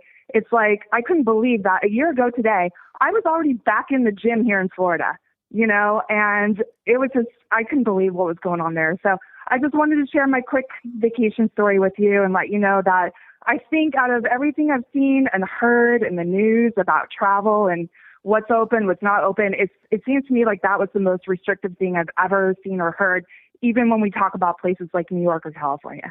So just really interesting, and just wanted to give you that little story about my vacation. Glad to be back in Florida, freedom-loving Florida. So anyway, have a great night. Thank you so much for the show. I love it. Thank you for the call. Definitely appreciate you. All right, thanks. Bye. Wow, it's still like that in Puerto Rico? That's crazy. Now, if you got to take a virus test before you go to Puerto Rico, how does that work? Because isn't that part of the U.S.? So how does that, I'm not understanding. Do you need a passport to go to Puerto Rico? So how they going to give you a virus test? Because when I was traveling, I traveled like Christmas time. I've not been traveling. I want to travel some more here. But it wasn't any kind of, I was in Texas. I didn't have any virus test to go there. So how was it? You got to get a test to go to Puerto Rico. I don't understand. That's weird. All right, let's get to some more. 315, you're on the line. Who am I speaking to? Hey, ABL. It's Brett. All right, man. What's going on? How are you? Well, man, can't complain. I'm great. All right. I was just wondering, I have a question. All Why does the black community care more about one white cop killing an unarmed black man than the black men, for various reasons, who are killing one another in our cities year after year at extremely high rates? Well, I don't really know if we can say necessarily the black community. I think that when you see... Oh, okay, it's BLM? Yeah, because like look at it like this. If you see a BLM rally, who's going to be out there? Not to riot when they're going and stealing. That's one thing. But those that are out there... White. Exactly. White liberals. Yes. Now, some black folks will be out there, but that's not the majority. Here's what happens, and I'm going to just break it down. You have opportunistic groups that go to, a prime example is the case of Andrew Brown in North Carolina. I'm from that general area. That city is like I could drive there and be there in 45 minutes from where I used to live. It's on the same street, Route 17. There's never been any kind of real issues out there with racism. The black folks and the white folks are very similar out there. It's not really a big deal. It's a small town.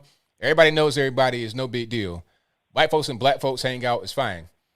What happens is something like this happens, and then the mainstream media, they get a hold of it, and then it becomes a problem because it's heightened, it's lit up by the mainstream media, and outsiders come in, Ben Crump, Al Sharpton, Black Lives Matter. Because racism narratives sell and get a lot of attention. Big money. A lot more attention than generic homicides that they couldn't claim a racial narrative or racist narrative for.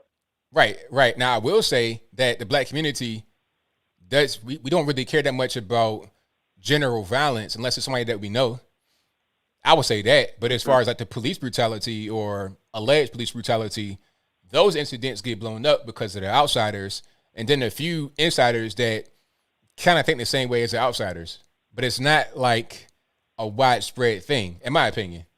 Okay. I was just wondering, okay, I also have another preposition, a way of looking at the woke people. So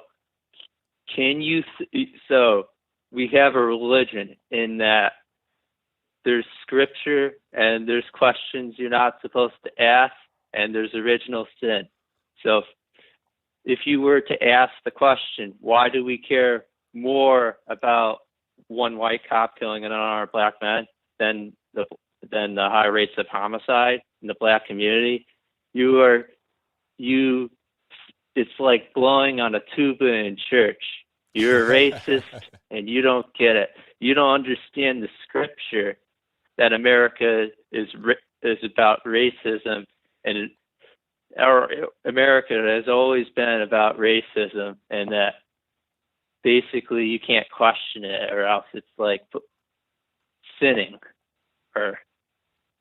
Or John McWhorter is a linguist at Columbia University. He compares the left and critical race theory to like a religion.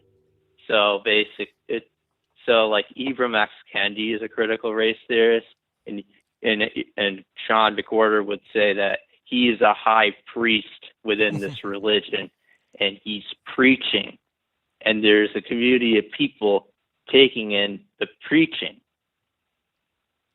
Yeah, that's correct. That's a fact. There's a lot of that going on. Yeah. With other things as well. The police brutality, hands up, don't shoot. That's one thing. Then you have other churches like climate change. First it was patron saint of climate change, Al Gore.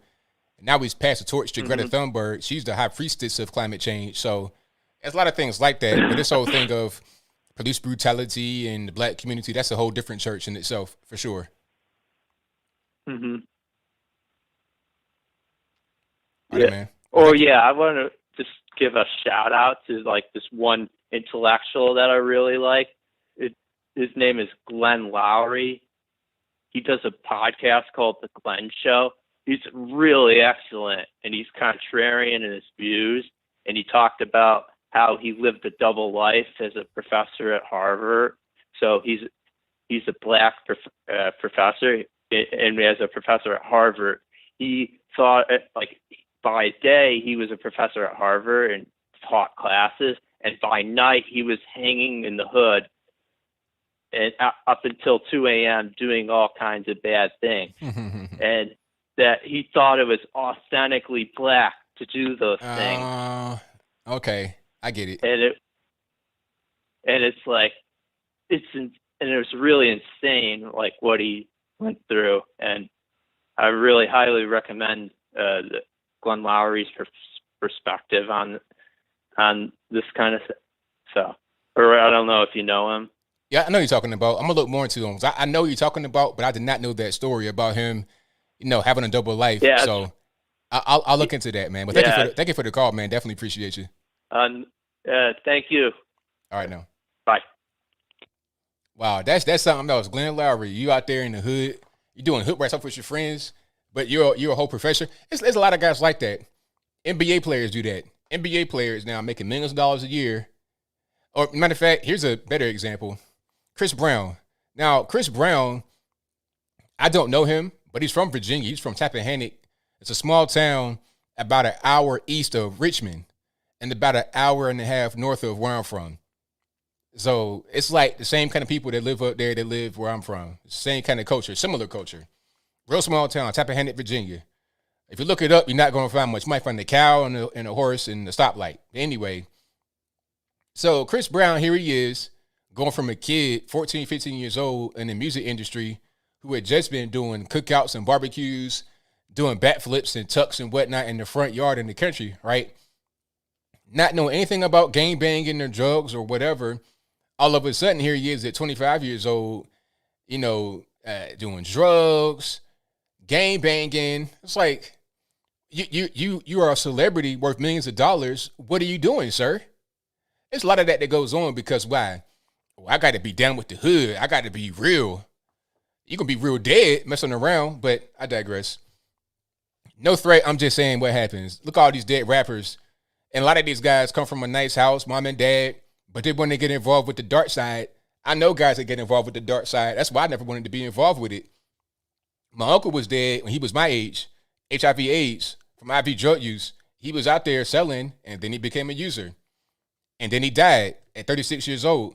So, but they don't see that. All they see is the rapper lifestyle. And a lot of these guys, these rappers are actors, not even really about that. They'll say all these things on the record, but then an example is Tupac.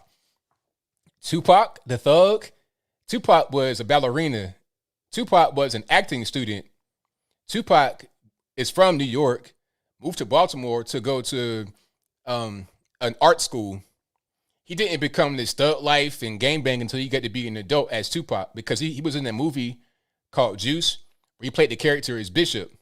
Now, when he played that character Bishop, he became that character when he would be out in LA in the rap scene, when he was around black folks that come from that. If you on Death Row Records and you got guys that are really gangbangers, some of them, Suge Knight was a football player, not a gangbanger. Tupac was a ballerina, not a gangbanger. Dr. Dre was just a good kid, a producer, not a gangbanger. Snoop Dogg, same thing. Snoop Dogg went to school with Cameron Diaz. It's like, okay, you were in the same class with Cameron Diaz. What are you doing gangbanging? But I digress. Let's get back to the cause. The moral of the story is a lot of these guys are just putting on a show to try and be real, but then they end up real dead. All right, I call you on the line with Speaker Dude 229. 229, Hey, hello. how's it going, ABL? Everything's all right. I can't complain. How about yourself? Not a whole lot. Just been, doing my thing or whatever. I just had a quick question for you. All righty. What's going on? Well, I don't know if you've been keeping up with, like, Alex Jones or any of the conspiracy theorists out there. Somewhat, a little bit, but not really. Well, I don't know. Alex Jones has said a couple things that kind of, it's got me curious, about the whole, I don't know if you've been keeping up with him, but he said something about like the whole globalist idea and how the whole world's going to socialism and stuff like that. And it's just kind of got me interested in, about how the world seems to be headed in that direction. I just wanted your opinion on it. See what you think the world's going to look like in, I don't know, 5-10 years.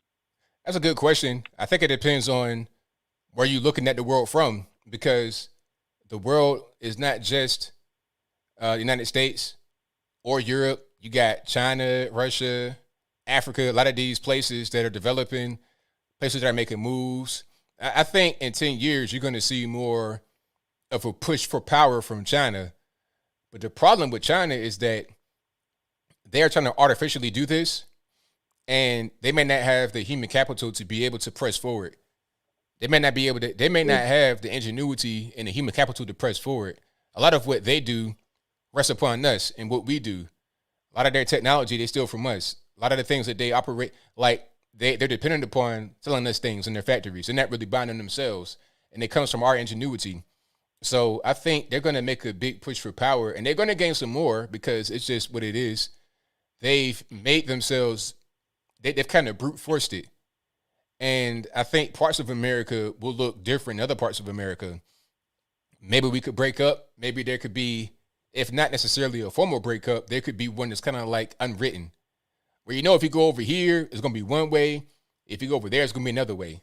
So I don't think that the entire United States will be the same way. I think there will be pockets that are just totally lost. California, LA, San Fran, prime example. So that's pretty much what I think. Yeah. I mean, I don't know. I feel like the world's going to look a whole lot different in 5-10 years. I don't know. It's kind of got me worried. Well, I wouldn't worry about it because if it's going to be, it's going to be. There's no sense in worrying about it. Just do the same. Just do the best you could do for yourself and your family, and that's it. Yeah. Yeah, that's true. All right, man. Well, thank you for the call. Yeah. I mean, I appreciate it. No problem. All righty. Shout out to the caller.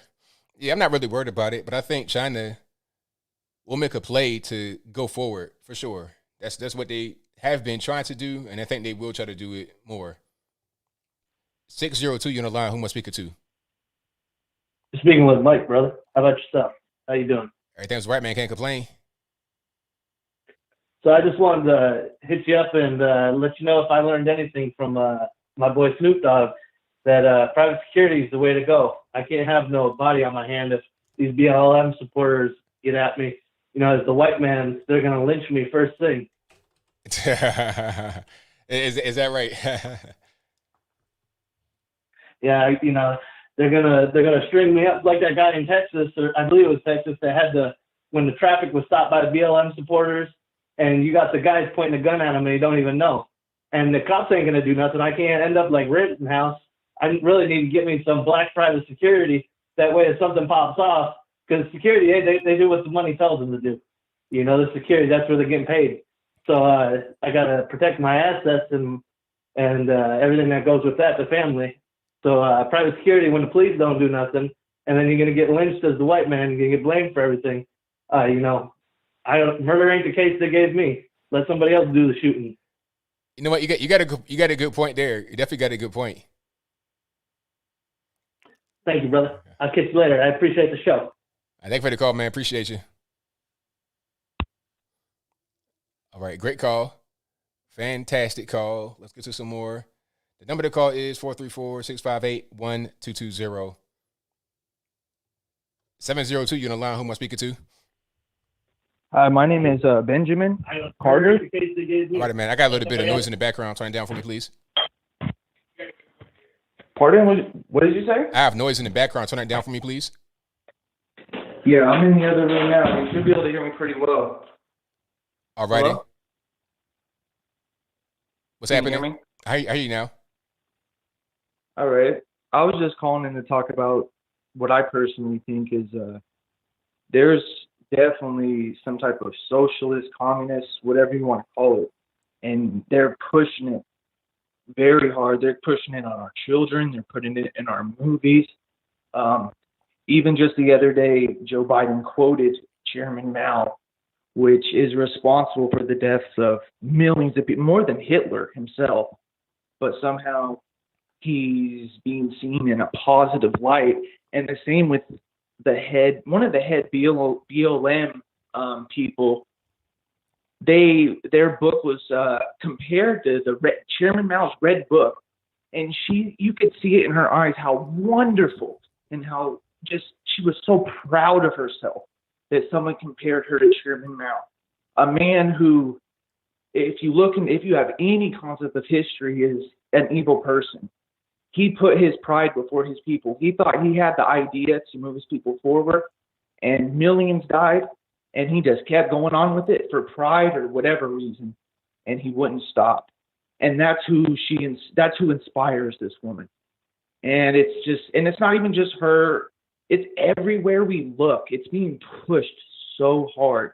And it's basically, instead of doing it by force, they're going to all our institutions That's colleges, schools, everywhere, taking God out, putting a different, basically it's a new religion. In China, communism is a religion.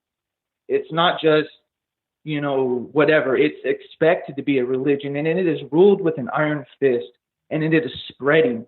I mean, it's scary to see today how bad the FBI and all the alphabet teams are going after, Trump supporters and things like that. Anyone who's remotely conservative is the enemy, and that's across the board.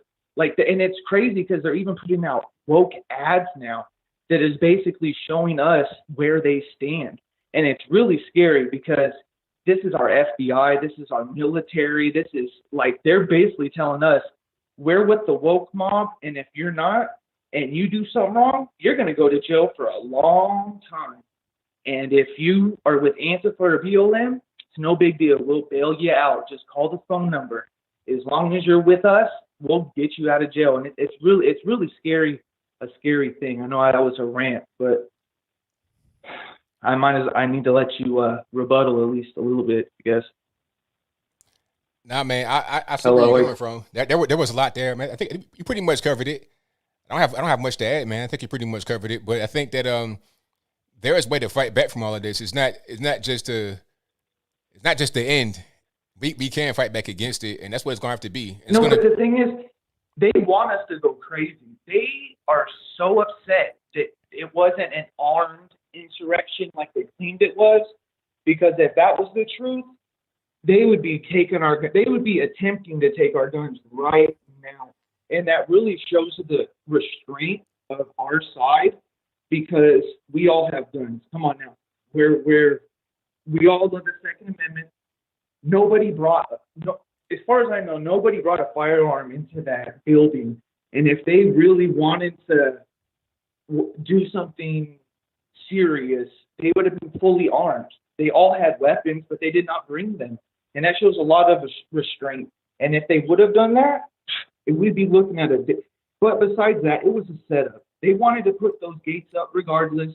They wanted all that protection regardless, because, it's kind of scary to say the NSA is kind of like Nancy Pelosi's little play toy in a way, because she's able to control them. She's advocated for them. She wants to spy on us Americans. And I feel personally believe that she's paranoid. And that is why she wanted that protection of those National Guard. And they're never going to get rid of that, because they know that they're in the wrong. Why would you need, in a democracy, a military protection constantly in front of? It doesn't make any sense at all. It really doesn't make any sense. If it's a democracy, nobody's going to want to try to overthrow it. I mean, there's a reason. And you know what? Let me come to Trump. A lot of people don't like this at all. Let me just say this, though. It's either he was a useful idiot in bringing all of those people there, saying the rhetoric he said, whatever he said, whatever, regardless, because the left says it too. We all know that they've said the same things, but what he said resulted in whatever happened. They can blame it on him, so they blame it on all of us. But it was an excuse. They were putting that fence up regardless. They needed it. They needed that excuse. And I don't know if he purposely did it or not. He probably didn't. But what did he do? I mean, because what he said was peacefully and patriotically. And the thing about Trump. Wait. The thing about Trump rallies is that they're always peaceful. I've been to quite a few Trump rallies. They're always peaceful. They are. You're right. He says the exact same thing. He says, "I got to talk, sir." I'm sorry. I'm sorry. Now, at all the Trump rallies, he always talks about peace and law and order. That was his whole thing. His whole thing up until that point was law and order, law and order, law and order. So if you're talking about law and order, peacefully and patriotically, why would that all of a sudden go to, attack the Capitol and tear stuff down? And it just makes no sense. I think what happened here was you had some bad actors that were in the mix, people that were not Trump supporters, people that had the intention of trying to make people that were Trump supporters look bad, and then go in there and do that. once they did it, I've it kind of seen created. Once they did that, it kind of created a domino effect, and then some others followed them. But it was not Trump's rhetoric for that sure. did it. It was people that were there that decided, you know what, I want to take advantage of this moment, and I want to make Trump look bad. Although Trump was not the one that actually did anything. That's just the reality of the situation. But thank you for the call, man. Definitely appreciate you. All right, you have a good day. All righty. Yeah, it's not Trump's fault. People try to blame Trump. Peacefully and patriotically, law and order. I think you had bad actors that were there that went and did that. People that were not Trump supporters. Look at this Viking guy. Now trying to tell on Trump. So it's like, what's really going on? All right, let's go. 479, you know, line. Who am I speaking to? Yeah, is this ABL? Yes, it is. Hey, ABL, man. Hey, have you heard about the news coming out of New Hampshire today? No, I haven't. Apparently, it's the folds in the ballots. They were running through the audit in Windham, New Hampshire, and the auditors admitted it to Nick Mosier on YouTube, his channel, that it was the folds that were causing the numbers to go out of whack. I guess if you make a fold on the ballots, it causes the machines to read it wrong. Oh, wow. Okay. Now, how would that change the results? Would it create fewer ballots for one person? Like, how would that actually make a difference? It actually, they came up that it went more in the favor. You said what now? It's live. It went into the Democrats' favor. Okay. Because of the folds and the way it lined up with the filling in and everything on the ballots. Right. So that's just all I had to say, man. It's crazy. I was watching it today, and the Hearst guy who's doing the audit, he admitted to it. Him and his buddy, they were sitting there talking to this guy. Wow. Live. Wow. Yeah. Just something to check out, man. Nick Mosier, okay? Well, dude, man. Thank you for your call. All right, thanks. Bye. Wow. So they admitting this stuff live now, huh? And if it went more in favor of the Democrats, wouldn't it want that? So it's like, okay, well, let's look at everything and see what the actual truth is. If the truth says that Democrats won it more convincingly in every state that they won, then so be it. If they turn certain states, but like if the truth and the evidence comes back as a different thing than what we knew, then it is what it is. If there's evidence that proves it, who am I to say anything else? If there's evidence to prove it. If there's not, then there's not. And it's just that simple. 740, you know, line. Who am I speaking to? Hello. Yes, who am How I are speaking you? to? Can you hear me? Yeah, I hear you. All righty, what's going on? I'm pretty good. How are you, sir? I'm all right, can't complain. Yeah. I just been seeing just a bunch of crazy things going on, like with the country and stuff, and like, I just think it's nuts because this is my first year I got to vote and stuff, and was not expecting for it to be like this. Yeah, I mean, there is a lot going on, but I think the reason why so much crazy stuff happening is because one side wants to really have a lot of power. They don't want to relinquish it. And I feel like I think they have a lot of power aside from politically. They have the mainstream media. They have academia. They have so much. They want to try to use that to maintain their control politically. Yeah. I think that's true. And I just saw something that, like, I don't know when it was or something, but Biden was in the truck or something, but he told a reporter, I guess joking with him, getting from the vehicle, and like he was like hitting them or something. Yeah, that was crazy. So Joe Biden, he was getting ready to do the little race, the little fast drive in the car, although it was not him driving probably because it was a car next to him with a steering wheel and gas pedal. But anyway, the reporter asked if she could ask a question about Israel right quick. He was like, nah, not really. I mean, you might want to get right there. I'm about to, get run over, something like that. Some kind of joke about getting run over. Now, if that had been Trump, he would have said, oh, how insensitive. You just saw what happened in North Carolina with Andrew Brown, where he almost hit the officer and he got shot. they give Biden every single pass in the world that they would never give Trump. Mm-hmm. Yeah, if it was Trump, they would said something completely nuts about him. Oh yeah. But what do you think this border crisis will be solved anytime soon? I don't think so. Well, you know what? Yeah. I think that it won't be as bad as what it is right now because they'll have to do certain things that the Trump administration was doing. They already said they're going to continue building the wall. They already said that recently. So if they keep building this wall that Trump was building, that'll cut down on it. And if they do more, stay in Mexico, if they adopt Trump's policies, then things could improve. If they don't, then things will continue to be as bad as what they are because he's attracting them to the border. And if more of them are coming to the border, you're going to have a border crisis. Yes, that's true. And I graduate from high school in a week, and my plans is further my education and then run for office and work my way up. Okay. And try and make things better, which I know is going to be hard to do, but I want to try and make things better. Now, here's a question I got for you. What are you going to go to school for? What's your major? What are you going to major in? Well, I'm actually going to a trade school just to get established. There you go. A foundation established for. I'm going to go for heating and cooling. Very good. Get that established, and then I was thinking I'll start local, like run for mayor of my town, and then just work my way up. Eventually, maybe governor of my state, and then on the Congress. That's what I'd like to do. Perfect. That's perfect. Have a career. Don't look at politics as your career. So have a career. You're going to get in, HVAC, heating, cooling. That's great. That's good. Mm-hmm. Do that. You can build up, have your own business, and then you can be a politician on the side. Just kind of like Bill Lee, the governor here in Tennessee. He was already a businessman before he became the governor. So if you got something like that going on, that's a perfect plan. So I say good luck to you, man, and congrats on your graduation. All right. Thank you. I'm a big fan, and I hope you have a good rest of your night. Thank you, man. Appreciate you. Yeah.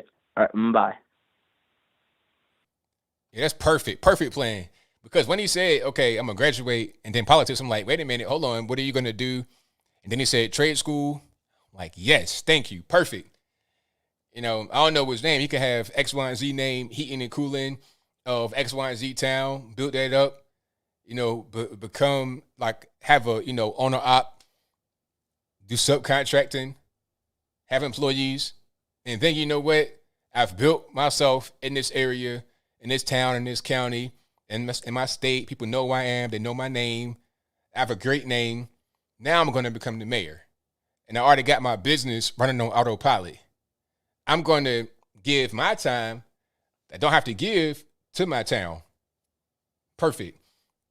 See, some guys don't do that. They just want to go straight into politics without having a career or anything, any way to make money first. A lot of these people like Joe Biden do stuff like that. Because what was Joe Biden before he became a politician? I don't really know. Maybe he did. Maybe he was doing the thing before politics, but I don't know what it was. All right. 801, you're on the line. Who am I speaking to?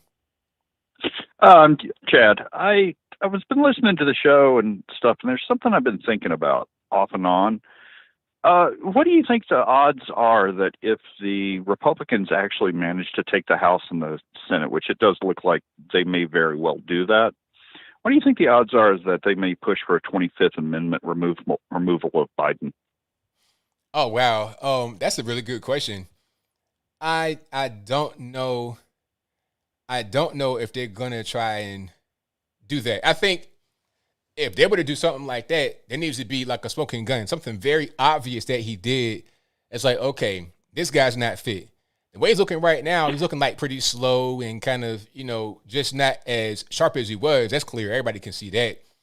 But I'm not really seeing him. I'm not really seeing him. Sorry. I'm not seeing him go to the podium and start drooling or something like that, or just fall down. And I'm not seeing something that extreme. Now, if they have something that extreme, just one time, that could trigger it because it wouldn't be as much kickback from the general public. But if they just do it with him looking the way he's looking now, which is just slow and not really up to speed, they would not have a lot of support from the general public. From the right, they would, but it wouldn't be it'd only be the right. It wouldn't be left at all. Yeah, I think in order to do it, they'd have to show like he's in the early stages of dementia or Alzheimer's. I know I had a grandmother that had Alzheimer's, and I hate to say this, a lot of what he does look pretty close to what I went through. And the problem with it is that can get pretty quick. It can really start to affect the mind faster than people realize. So I think they probably, I can't help but think that people are looking at it going, okay, if this is what's going to happen. Yeah, I think you're right, though. They'd have to have something that both sides can have to look at and go, okay, we need to do something. This was a mistake. We need to do something and take him out of the presidency before it goes too far. That's right. Right on. Well, thank you. Thank you for the call. Have a great day. Thank you. Yeah, it needs to be some kind of like obvious thing. It's just like my uncle. Well, I have a lot of uncles. If you guys have not known, I got, my dad had 2 brothers, and my mom has 2 brothers, and then I got great uncles, great uncles, and anyway, one of my uncles, he passed some years ago. He was old. I think he was in his 80s, late 80s, maybe early 90s. But he had Alzheimer's. And my dad at the time asked him a question. He was like, how are your children doing? And he's like, I don't have any children. But he had a lot of kids and grandkids and great-grands. He just didn't remember. Now, if you hear something like that from Joe Biden, it's a wrap. You can't deny that. It's obvious that something is not right. But if he's just kind of slow to the trigger and not really as sharp as he used to be, that's not really enough to get bipartisan support at all. 401, you're line. Who am I speaking to? Yeah, I'm going to get you off a speaker. Yeah, this is Al from Lebanon, Tennessee. All righty. What's going on? I just wanted to make a comment or two about where the fight is. There's a lot of people that, they're buying guns and powdered food and all this, but the fight right now, the front lines of the fight are at your school board, at your county commission, and on the radio, like your boss is in charge of. So that's sort of what I want to elaborate on. Okay, I might have missed it. So you're saying that the fight is with who now? With your, where you work? Oh, I'm so sorry. I did not realize that was live. But here's the thing: a lot of people are looking forward to some sort of civil strife. One side versus the next. But the front lines right now are at work, at your school board meeting. You have to have the courage of your conviction to say things like CRT cannot be taught in my school. And if you're at work, you're going to resist this sort of woke apparatus at your work. That's where you're going to make a difference today. And a lot of people, I think, are looking too far into the future at some sort of civil strife. But right now, that's where it's at. And you're out there in front bringing this sort of stuff to the forefront. And I'm just saying, and I think your listeners need to consider that if you're brave and you're articulate and you're a leader, if you'll step up to the microphone and talk to your county commission, you'll talk to your school board, there's a lot of people that will follow you. You might be the only one at the first meeting, but at the second meeting, there'll be 10 people. At the third meeting, there'll be 50 people. And at the fourth meeting, you'll be on the news. So I applaud what you're doing, and I'm encouraging your listeners to get brave and involved, because that's where it's at right now. And yes, you need to have a plan for yourself and your family, but you need to step up now and talk about these things.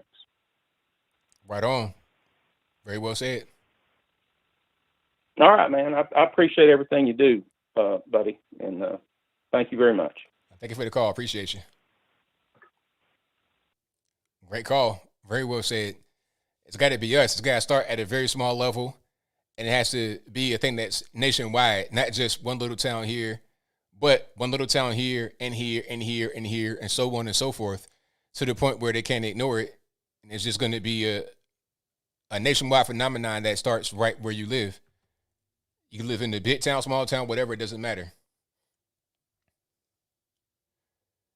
207, you're on the line. Who am I speaking to? Hey, ABL. Excuse me. Hey, ABL. This is Mike. How you doing? Hey, that's right, man. Can't complain about yourself.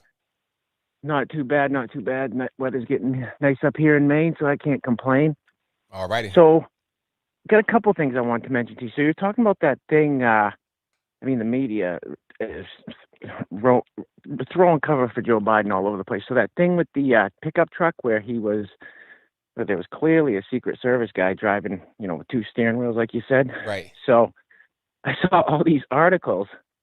There's about political fact check. It said, oh, no, Joe Biden was driving. Another article said, all these MAGA people are starting conspiracy theories about there was somebody else driving. You can clearly, if you go into the Washington Post YouTube page, the AP YouTube page, you slow it down, play it in half a speed, you can clearly see the truck pull around the guy's driving, but they're actually saying on the articles that it's Joe Biden driving. Like, it's just, the media is just gaslighting so bad. And my thing is, how did they even know? How did they know that? Like, they're not inside the car. So how can they say that for a certain? Exactly. And they're saying the same thing we are. I mean, it's crystal clear. You can pause it right on the spot where the guy's driving. So all they got to do is look at it and say, well, yeah, actually it is. It is former VP Joe driving, but not driving, but instead they're just gaslighting everybody. It's bananas. Yeah, it's crazy. But you know what? The positive thing about that is that I think people are starting to realize that the media is fake. Even those that may not necessarily be politically involved, like a lot of us are, they realize it's fake. They say, hey, I saw two steering wheels. Why are they telling me that he was driving? Yeah, 100%. Hey, and there's so much going on. There's just, I saw like 4 or 5 different stories that blew my mind like that today. And another thing I wanted to mention real quick, before I don't want to take up too much of your time, is so this whole divide thing with critical race theory and the whole pandemic, and shots and everything. So I was supposed to take my dad up to my uncle's lake house. It's kind of like a family camp, a couple hours up north in the woods. And I had a good talk with my uncle the night before. The next day he called my dad, said, I forgot to ask, did Mike get his shot? And my dad said, oh, no, he didn't get it. My uncle said, oh, no, we don't want him up here. He can't come up. But they all got their shot. That my uncle, my aunt, all my relatives up there got it. My parents got it. So I said, wow, you guys watch way too much news. Like, if he's got the shot, what's he worried about anybody for? And the bizarre thing is that last summer we were all up at camp when this whole thing was going on, and we weren't wearing masks inside the camp, around the camp or anything, but my uncle's just one of those people that stares at CNN, watches the death ticker on CNN from the thing, and it's just sad because it's really dividing families. Everything is critical race theory, this whole illness with this. It's just all, the whole divide and conquer thing's working. Yeah, unfortunately, but I feel like a lot of people, it's weird. You have some people that are being driven to the division, and then some that are just going the opposite direction and saying, this is crazy, this is silly, why are we doing this? So it's creating different camps of people. And my hope is that there's balance that is found somewhere in the center where people say, you know what, all right, let's get kind of back to normal and not be so weird like how we were during this particular time. That's my hope, but only time's going to tell, I suppose. Well, I agree with you too, because I see some people that are on the left, that some family members and stuff that are kind of saying, wait, what's going on here? And that's how I was a few years back until I started really opening my eyes and researching for myself. I was the same way, but now I'm seeing people with all the craziness, like, okay, what's going on? These people aren't, these people aren't who they say they are, the Democrats and people on the left. So, yeah, I agree with you. It's only time will tell. And I think people are starting to open up. And with channels like yours, man, you're opening up eyes and changing minds every day. So, listen, I'm going to give my YouTube channel a big shout out. I've done it a few times when I called you, and I've got some of your great, some people from your community over there, and it's amazing. It's Mike versus Everyone. If anyone wants to go check it out, would love the support. ABL, man, keep doing what you're doing. It's great talking to you. Have a wonderful night, my man. Thank you for the call, man. Definitely appreciate you. All right. Take care, brother. All righty. Shout out to the caller. And look at some more here. The number to call, 434-658-1220. 405, you're on the line. Who am I speaking to? Hey, JBL, this is Dustin from Oklahoma City. How's it going today? Can't complain, man. Everything's right. How about yourself? It's good as a white boy from Oklahoma. It's good. I'm doing all right. All righty. Hey, I've been wanting to ask you something, and it kind of sparked me to ask this question because you were talking about white privilege and Tim Tebow and all that crap. Here's my point of view on this thing.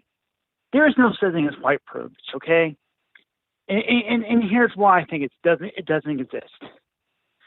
For the past 2.5 years, I've been working at a casino, not going to say which one, and I've been working with a bunch of blacks and Asians, okay? That's my entire crew that I work with, is black and Asians. Mm-hmm. Now, at times, I'm the only white guy. I work my butt off with a busted knee, partially workable shoulder, and I have mental health issues. And I'm not going to go into that much, but yet I work an 8-hour shift, cleaning after people on the casino floor for 8 hours with breaks in between every 2 hours or so. And it just sickens me that people say, oh, you got this job because you're white. Do you see the rest of my crew? They're Asians or black. So it's like, how does it make any sense? How, if you're the only white guy, it's like people just they don't even think. It didn't even make any sense. So you're the only white guy, so how is it white privilege? Yeah. I mean, how do we even use that stuff when we, I want to use a lot of nasty words on this call, but yet I'm trying not to, sir. But this is a guy who's 37 years old and has more common sense than most of the patrons. Right. And it just frustrates me that we got people who are on TV get paid millions of dollars and still bring up white privilege. And I'm done and sick of it. Even my father, this is a true story, sir. Back in 1978, my father was denied a job because of his skin color. And he's white. Because of colors back then. Right. And you tell me how fair was that back then? Well, exactly. So just think about that for a moment. And I want your fans to think about that as well. You think everything in life is fair just because you color your skin? I want to say more, ABL, but I'd rather not say anymore because I'm afraid I may enter the no-no territory. So I just want to wish you a good day and a good show for the day. Good day. Thank you for the call. Appreciate you. All righty. The number to call, you already know what it is. Thank you all for being here. If you enjoyed what you're hearing so far, go ahead and give me a thumbs up on the video, share the video, do all that good stuff. And if you're not subscribed to me yet, go ahead and do that as well. I'd appreciate it if you did. It's 100% free. This show will also be available on your favorite audio streaming platform, whether they be Apple iTunes, Google Play, Spotify, Stitcher, Anchor, etc. A link for that will be in the box, or go to your favorite app and search ABL Live. I should pop right on up. Give me a 5-star rating. Do whatever you can over there. I'd appreciate you if you did. All right, let's get to the next one. All right, it's Cat Caller. Who am I speaking to? Am I on? You're on. Anthony Brian Logan. How are you doing? Everything's all right, man. How about yourself? Oh, I am ecstatic right now. You don't know how. I've been trying to call you all night, man. Well, I'm glad you got through, man. What's going on? Well, I just want to ask you one question. And by the way, thank you for all that you've done for the Conservative Party and all that stuff. But my question is, do you think that the Republican Party is playing softball, or do you think that we've been fighting? Personally, if you're going to ask me, I think that we have. If you think we've been fighting, I don't think we've been fighting enough. But what's your take on that? I'm not really sure. I think there has been some fighting going on. I'm not really sure who has and who has necessarily. I think I can name some, but I can't name all. And then also, I think my question would be, what is fighting? What does it actually look like? You know, and what can they do that they aren't doing? That's probably my question. If there's not fighting happening, what are they neglecting? Yeah, I think that's a good point. But my thing is, we have tons of evidence to support that there is voter fraud. We have evidence to support that coronavirus isn't as bad as the CDC says it is. We have evidence to support that Kamala Harris was in fault of putting tons of innocent black men in prison. We have tons of evidence for all these things, but why aren't we using it for our advantage? And if we are using it, why isn't there any success? You know what? One thing about the right is that we don't have what the left has as far as institutions. We don't have academia. We don't have television. We don't have social media as far as controlling it. So we're kind of at a disadvantage from that point of view. Politically is one thing, but when you are able to combine politics with the media, social media, academia, it's difficult to fight. Yeah, I can see that. And but let me back up a little bit. I started getting into politics right away when Obama got elected, and just like everyone else, I didn't look at a thing he did, and any negative question against him, I just claimed it on racism. And then after Trump was elected, I hated him. I hated everything about him, everything he said.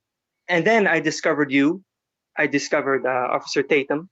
I discovered Larry Elder. And then I kind of realized, what did he do wrong? What is Trump doing wrong? And then I looked at Obama's history and I went, wow, he's a farce. He's a liar. Why did I support him? And I realized that liberals, they don't really care about evidence. They don't really care about morals. They're just emotional rats at the end of the day. So, of course, the left is going to have more support because their supporters are the emotional people. Mm-hmm. But we have the strong, the intellectual, the conservative, but it's not cutting. Right. So it seems like at the end of the day, the weak are now going after the strong, and we're losing. Well, I mean, the thing is, you can't just say if the fight is not being won, you can't just throw in the towel. You got to keep on going, because if you throw in the towel, then it's over.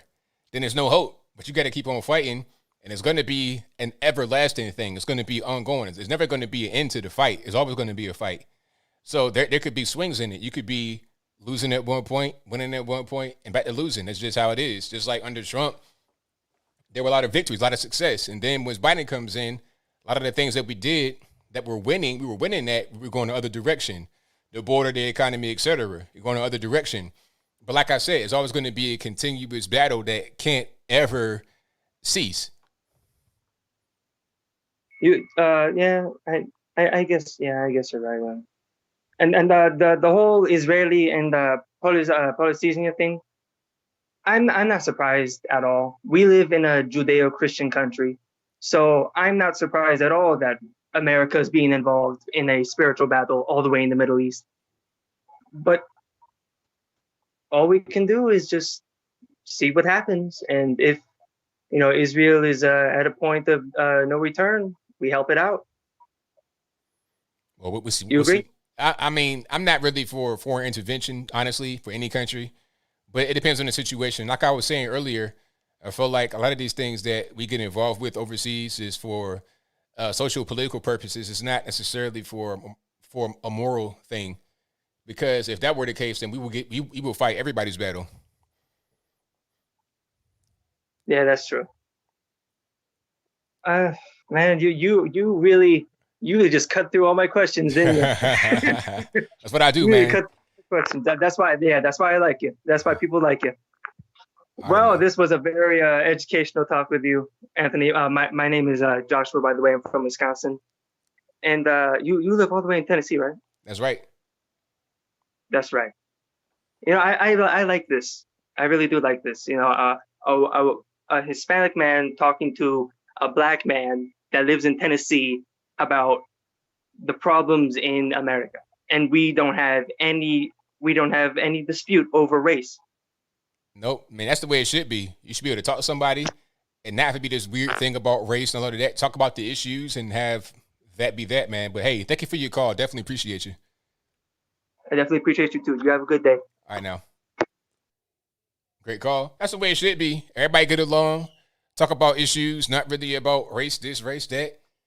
But that's not, the left don't do that. The left, they are all about race. And, it is what it is. Okay, let's go.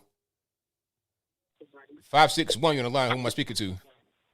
Oh my goodness, ABL, I've been trying to get in touch with you all night. I'm going to mute you so I can actually talk. I have a couple things I wrote down that I wanted to talk to. I know a couple people have been talking about, the fear that we're going to lose our guns. I truly don't feel like we're going to lose our guns. I find that getting ammunition has been harder. I don't think they're going to be able to come for guns. I truly think they're going to come for our ammunition. What do you think? Well, I think that could be something that they do. Like if they take ammunition, it may as well take guns. I think there's a shortage. I'm not sure what's causing it, but if they wanted to reduce your access to guns and your ability to use them, they definitely would. Ammo would be part of it. It wouldn't just be the guns. Like I think in California, if I'm not mistaken, there's certain ways to get ammo. Like it's like some kind of tax on it. I forget exactly what's going on, but they purposefully reduce the supply that's available to you.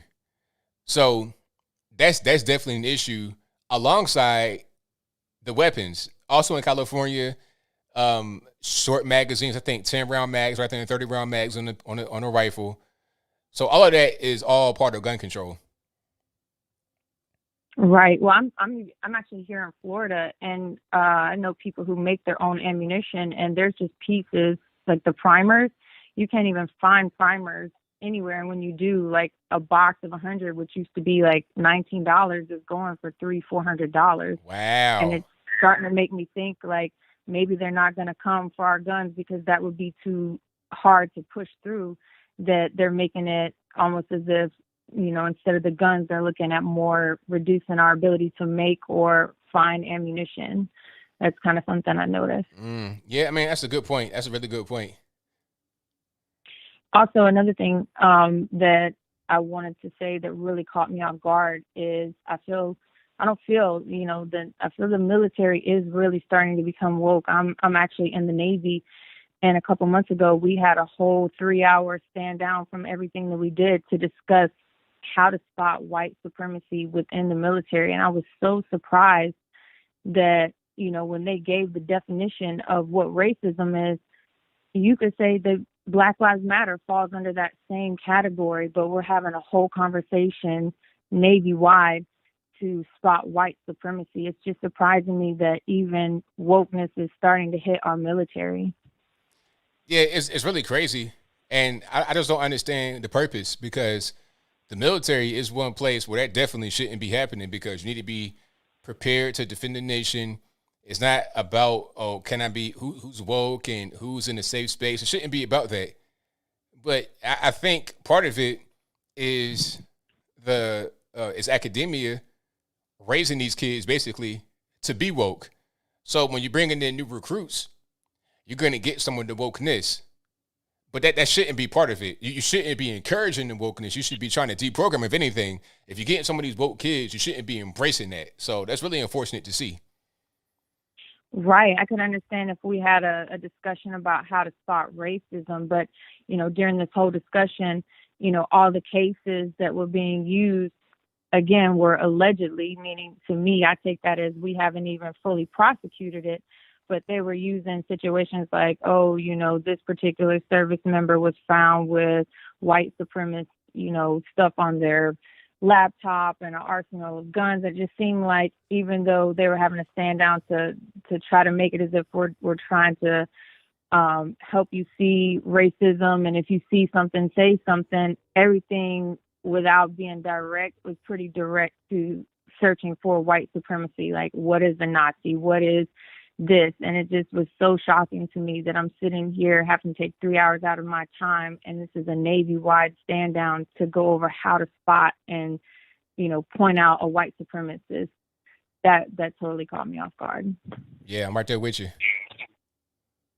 But yeah, and the only other thing I can say, and I'll let you guys go, is that I unwillingly got the vaccination. My mom is in assisted living, and I take accountability. I should have done more research. The woman who owned the home said that I had to be vaccinated and show her my, passport in order to see my mom.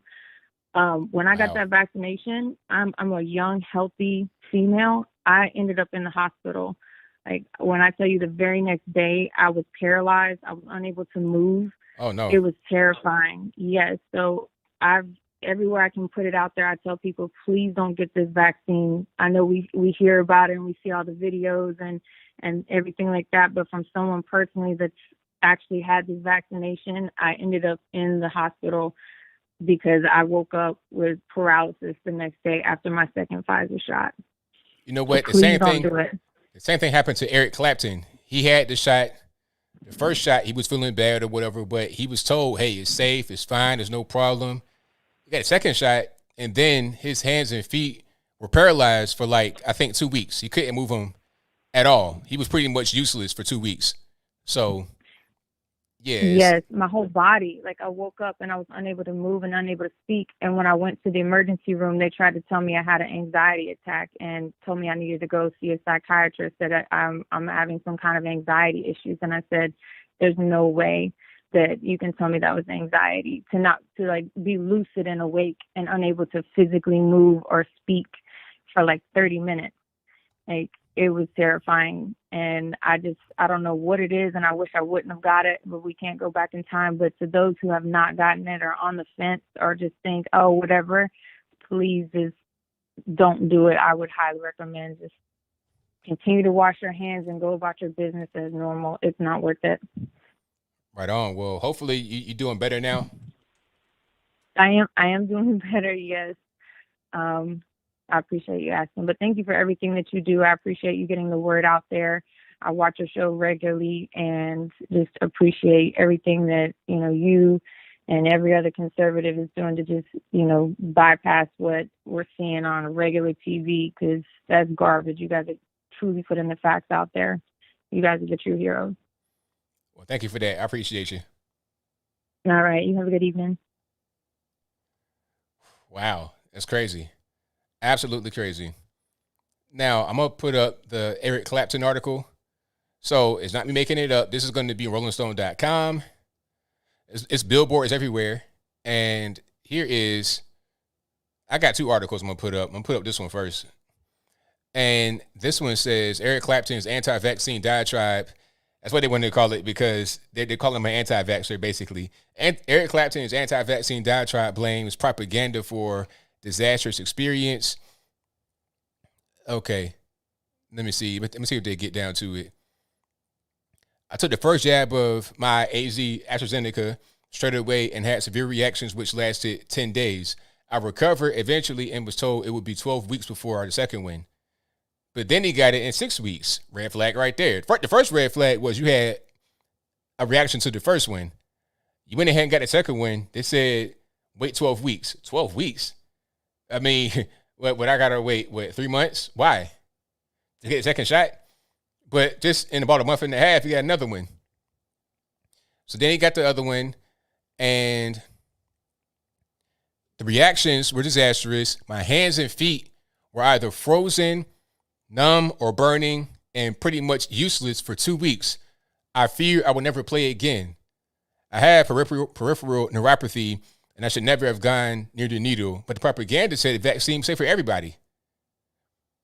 So now he's like a quote-unquote anti-vaxxer because he said that the vaccine harmed him. But if the vaccine harmed him, it harmed him. he has he has neuropathy, but that's not going to prevent you from being able to move your hands or feet for 2 weeks. You just get tingling in your hands and your feet at a certain time, but you're still able to use them. Then when he gets the second shot, all of a sudden it's useless. You understand? All right, and here's a good picture of your man, your friend Prince Harry, talking about mental health and stuff like that. So yeah, let that be what you're dreaming about tonight. I have a nightmare about this man. It's like, sir, Prince Harry, how the mighty have fallen. You were in line to become royalty. You probably wouldn't have become royalty because of the line of succession. You kind of fall on the list, but still, you're Prince Harry, Kingdom of Great Britain. This is what you are now? Really, sir? I mean, what are you thinking about? Why? There's no need to even do this. There's no need to do this. You're not some kind of E-list celebrity trying to make a buck that can't work anymore in Hollywood, and then you go on a TV show talking about, oh, I got mental health, and I'm going to bring my mama and my daddy on. We're going to make some money on Dr. Yes, that's not you. You are Prince Harry. Why are you doing this? But I digress. Okay, let's get to some more calls. And the number's right there, 434-658-1220. Let's go. Hold on. 770, you're on the line. Who am I speaking to? Hey, Anthony, how you doing tonight, buddy? Doing all right, man. Can't complain. About yourself. Oh, pretty good. Sorry we didn't get you on the Skype tonight. Miss Lisa's got a question or something to tell you. All righty. Hey, Anthony. I just wanted to make a comparison with the presidential election and the recent horse race. Okay. You know how this recent horse race, they found afterwards that he really didn't win and he was disqualified. Why do they put more emphasis on a horse race than the presidential election? Can you understand that? I can. You know what? I had the same question. It's like, okay, they're talking about performance enhancing drugs. They want to ban the rider from ever competing again and all this and that. I'm like, wow, really? Over a horse race? I think maybe the presidential election is a little bit more important, maybe. Oh, yes. And if there was no precedence to this, they wouldn't be so afraid of us seeing the ballots, right? They wouldn't be afraid of an audit. That's right. I mean, they shouldn't be. If there was no problems, if there was no fraud, then they could just say, you know what, look at whatever you want to find. You won't find anything. I'm confident in myself, but they're not very confident. Yep. And real quick, I'm going to change it up just for a second because a lot of people have been talking about critical race theory. I was visiting with my mother-in-law this evening, and she's in her 80s, like 86. She said that she was warned back probably in 75 by a vendor at her hair salon that was delivering products that he had a child in college, and this was in the 70s. And he was so afraid of what they were teaching back then in colleges that were really warping or misconstruing things for these kids. I had no idea. Oh, that yeah. kind of threw me for it. It's been around for a long time because that's how affirmative action came about. Affirmative action came about back then because of, it's like, okay, you had civil rights movement, and then you had someone that said, okay, we're not going far enough. We got to keep going more. We need this, and we need this, and we need that. And then it became this weird thing that encompasses just pretty much everything. And it's kind of grown into this monster. It started as like, this little baby monster. And now it's like Godzilla. Oh, yeah. And they say to be very careful during the primaries coming up in the next year. George Soros is paying people to run as if they're a Republican. And that's why we've got a problem with who's up there now in the Senate and the House, is because these people were not truly Republicans, but they somehow won to pretend to be something they're not. And also to your viewers, if there's any way possible you can go to school board meetings, David and I will be attending some. We do pay taxes, and we want to know if our children are being taught properly. That's right. In the county. Absolutely. Instead of the schools being babysitters, we need to figure out what they're teaching their kids instead of just sending them and getting them home every day. Exactly. We find out, yeah. Yeah, because you don't want to have a really weird conversation. It's like your kid comes home, like it was a story in California where they did a transgender reveal in kindergarten. A little boy or a girl went to the bathroom. They sure did. Yeah, a little boy or girl went to the bathroom and came back as a quote unquote different gender. And little kids, they see this, they don't know what's going on. They're coming home crying, talking about, hey, mommy, am I going to become a girl? Is that going to happen to me? Because they can't understand this. I didn't realize it. And that turned my stomach just listening to Yeah, I didn't realize it went that far. Yeah, Is it California? This is really evil. Yeah, California. And what's sad is we've got them moving to Georgia, and I ran into somebody from California, and all I could say was how great it was here, and everybody was so nice. And I kind of hinted to the fact, what's wrong in California? You reckon it's leadership? She's like, oh, no, there's just too many people there. And I thought, I got to bite my tongue. Please don't come here and ruin my state. Right, exactly. They're coming to Tennessee, too, I think. I think y'all got a delivery of some people in Chattanooga the other night, too. Yes, like, first of all, they're coming here. The Californians are coming here to Tennessee. When I got married, the guy that was driving us away, he said that every other day he goes to the airport and he picks up Californians and they drive around looking at real estate all over the area. I'm talking about from in town all the way out to in Georgia, everywhere. And they're trying to find houses and they're snatching them up. And then as far as the Chattanooga situation, there were some illegal aliens that came to the airport and nobody was told about it. The county mayor, city mayor, the governor, senators, nobody was told about it. So Marsha Blackburn and Bill Haggerty, who I met both of them, they were on TV saying, hey, what's going on? They have no idea. Yeah, this is, we got our hands full, but we got to stay with the fight, stay with the course, not back down. If everybody does their part, maybe we can push back. But please keep on doing what you're doing. Yeah, please. People need to be informed. I think once people hear the truth, their eyes open. That's right on. Thank y'all for the call. Definitely appreciate you. All right, bud. Have a good one. Night. I know. Bye-bye. Yeah, that situation with the illegal aliens was crazy. So a plane just landed at the airport, and what they said happened was they landed a plane, and then they put the illegal aliens on buses and trains to their destination, to the quote-unquote family members that they have. But you have other illegal aliens just getting dumped off here, and they're just kind of here. They've become wards of the state. Now, imagine an illegal alien becoming a ward of the state. How does that happen? So when they come here, there's no parents. What's really going on? And so when they get to be 18, are they just going to be here? And is that going to be pretty much it? How does that really work? I'm not really sure. Scott calling on the line. Who am I speaking to? Hey, ABL, how you doing? Everything's right. Can't complain about yourself. Doing fine. Got a question. What do you think the lapdog media would do if Joe Biden said, I went poo-poo in the potty? Would they clap just like that? Joe Biden can say anything. What you said right there, going poo in the potty, they'd be like, oh, great, fantastic, congratulations. They jump for joy. Huh? Yeah, so presidential. Exactly. The outside masking, I mean. So you got a lot of noise going on. Like, are you in the wood shop? No. Outside masking, you know, how much they know about viruses. Basically, UV kills viruses. So if you're outdoors, any viruses you expel are being killed. While indoors, it's a perfect environment for pathogens and viruses and stuff to grow.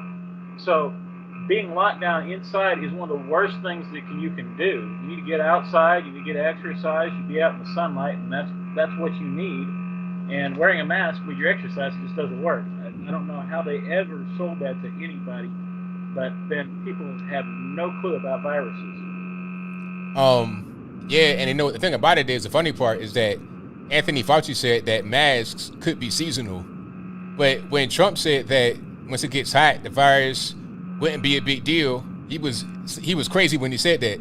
So if Trump was crazy when he said that, then why did Fauci say that masks may be seasonal? What season we talking about? We talking about cold versus warm seasons? I mean, it just put two and two together, it makes sense. It never makes any sense. I did see from Liberal Hive Mind that Texas has won some court cases on immigration, that they can now finish deporting some things and that because they won that. So I would check that out. Okay. And as far as the violence and stuff like that, if you really want to see what's going on, once again, it's that Op Nation News, AK Nation News. And I'll let you go with that. Have a nice day. Let the salt flow. Thank you for the call. Appreciate it. And the comments are hilarious. Someone man was entering the Earth's atmosphere. That was fantastic. That's perfect. That is perfect. All right, let's get to some more here. Let's go. Okay. Let's try 443 to the line. Who am I speaking to? Hey, this is Joe. All right, Joe, what's happening?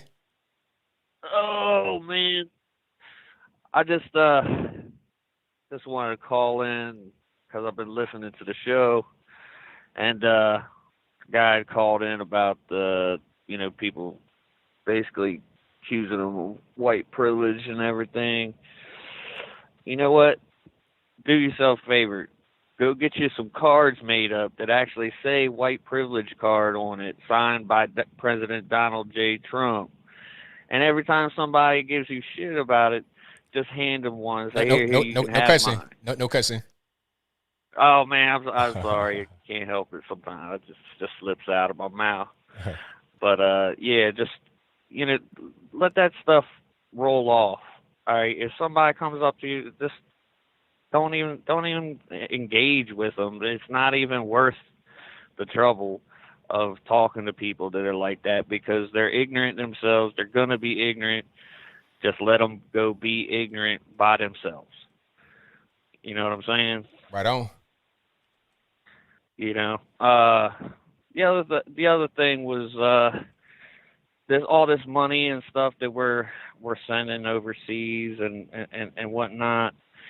They do that on purpose. They want us to they want to send the money over to these countries so they can try to spend it on stuff, try to get that money flowing overseas, because it supposedly helps us, but they wind up spending the money on stuff that we weren't intending them to spend it on, like buying missiles and whatever else that they do with it. But I was just listening to the show, and I keep on hearing stuff that people got kind of the wrong idea about things. And like for the election and everything, Trump lost, whatever. That's not even the real power in government. The real power in government is, the Congress. They're the ones that pass the laws. I mean, everybody's got to start thinking about their local elections. Who's your senators? Who's your reps? Look in your own area. Find out who is your rep. If they're a Republican, make sure they're doing what they're supposed to be doing. Yep. Get on them. Send an email or call them up. You can look them up. And you look up their records, see what they vote for.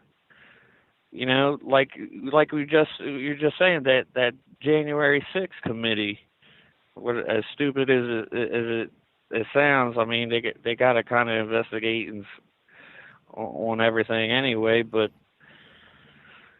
there was 35 Republicans that voted for it. you know, like that's somebody's rep there. So these people, they, you know, you got to find out why they voted for that. And if it's not something you like, I mean, 2022 is right around the corner. See ya. Find another rep. Right on. So that's all I kind of wanted to get off my chest for tonight, and let people know, you know, don't worry, calm down. America will still be here tomorrow. Right on, man. Thank you for the call. Definitely appreciate you. Yeah, man. Have a good night, man. Same to you. Bye. All righty. Get to some more here. Let's go 213. You're on the line. Who am I speaking to? Oh, hey, what's up, ABL? How's it going, man? Everything's all right, man. How about yourself? Pretty good. So I'm Chris. You know, I lived in California. I'm actually on my way out of California, staying in Nevada right now, and things are pretty good so far. But I wanted to go into the subject. I don't know if anyone called in about this yet. I missed some of the show, but yeah. So there's a bunch of runner-ups, and we all do know that Caitlyn Jenner is one of them. But I wanted to talk to you if you kind of knew about like Meet Kevin, and what his ideas kind of are on that. What I do know though is Meet Kevin, he does have a lot of good policy which he wants to like put in place. But the problem I see is right now I think he's running as a Democrat. Correct. And I think his reasoning behind that is because California is mostly a blue state. So I think he's running as a Democrat just to appease to California voters, but he's planning to use conservative values. So I don't know if you talked about any of that yet. I think he's a good candidate. There's some things I disagree with, but I wanted to know like on your take. Okay, now I have watched Meet Kevin. And what I get from him is that he's kind of like, he reminds me of a Tulsi Gabbard, somebody that's like in the middle, not taking one stance over the other when they speak, but when they vote, it's something different. So I'm not sure if I trust him to be in office. I like him. Don't get that confused. I like him as a person. I like his content. Yeah. I think he makes great content, but I don't know if I trust him because Tulsi Gabbard is okay aside from being a politician because people say, oh, Tulsi, she's great. She's a Democrat, but she's kind of in the middle. I'm like, all right. But look, when she was on the debate stage, and you know what? I think a lot of my doubts about Meet Kevin could be alleviated if he did a debate. And then they asked him directly, okay, what are you going to do about this? What are you going to do about that? So we can't just be right in the fence. But anyway, when they asked everybody that was on stage during the Democratic debate, would you give health care to illegal aliens? She said yes, as everybody else did. Most of the things that I'm concerned about, she was for. So if Meet Kevin can come out and do a debate or some kind of questionnaire, interview, and not just him on his own platform, he's able to say whatever he wants to say, then I'm like, oh, okay, now I'm seeing some more. But as of right now, I'm not really sold. Do a debate, do a long-form interview on a neutral platform, then I'll be able to see more about you. Yeah, okay, I see where you're coming from, and I think that's something everybody's hoping on is for a debate. Personally, I think he'd probably crush it because the way he's been going at it with his videos and kind of giving a step by step of his plans. But we just have to see. Like we don't know what he's going to be like when he gets on stage and people start asking him legitimate questions. But I do kind of have hope for him. Like I said, there's some things I don't like, but I think that maybe there is hope for California. I guess we'll have to see. I just didn't want to deal with it, so that's why I left. It's too crazy there, and but hopefully Meet Kevin could really do something. I don't know. I just wanted to see what your thoughts were. He does seem like he's kind of in the middle, and it seems like he kind of trying to appease to both sides, like yes. the Democrats and Republicans. Like he just wants to take down Newsom. That's the end goal. I think that's what everybody wants to do. But it just doesn't seem like he's like sticking to just one side. But, you know, when it comes to California, which is like a one-sided state entirely, if he were to stick to the Republican side of the party, California wouldn't like him too much. But, I mean, I think recently he was just down in Venice Beach doing a speech, so he plans on like doing more, small campaigns. So I guess we'll just have to find out. But I don't know. That's maybe something for you to talk about later on.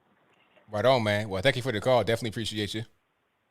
Yeah, appreciate it, ABL. Love your show, man. Hope to see what comes next. Have a good night. All right, now. All right, great call. So here is Meet Kevin. Put his picture on the screen right here. That's him, Meet Kevin. His name is Kevin Paffrath, Paffrath, Paffrath.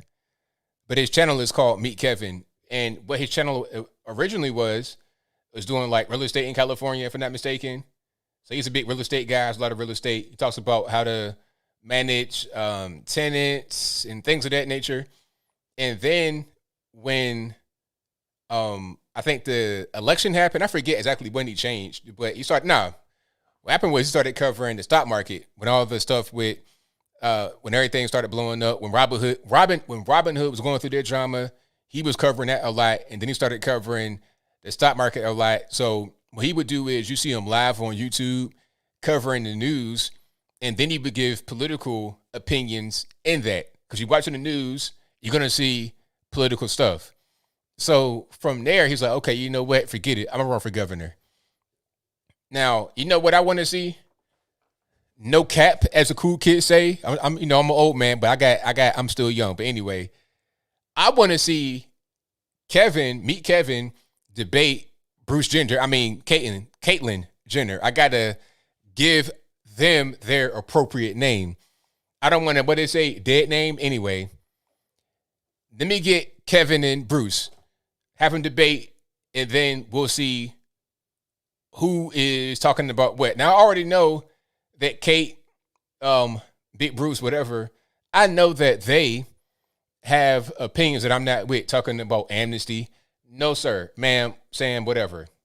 No way, Jose. You're pretty much done at that point. It's like, you might as well vote Gavin Newsom if you're going to do all that. And then on top of that, you got all this stuff going on, sir. I mean, you got your body done, sir. So I want to see them debate. Maybe some other person. Matter of fact, have it be this. Have it be Caitlyn and Meet Kevin versus two Democrats. Put Gavin Newsom in there too and see who wins. Then I'll be able to see who has the best ideas, who can put their best foot forward for California. That's what I want to see. Because right now, I don't think any one of them that has been mentioned will make a difference. Kevin I like, but I don't really trust him that much to be the governor at this point. If I was a Californian, I'd be like, I want to see more. Maybe he could be somebody that could run, but right now, maybe not so much. But shout out to him, though. I'm not trying to hate on him. I like his channel a lot. He's a great YouTuber.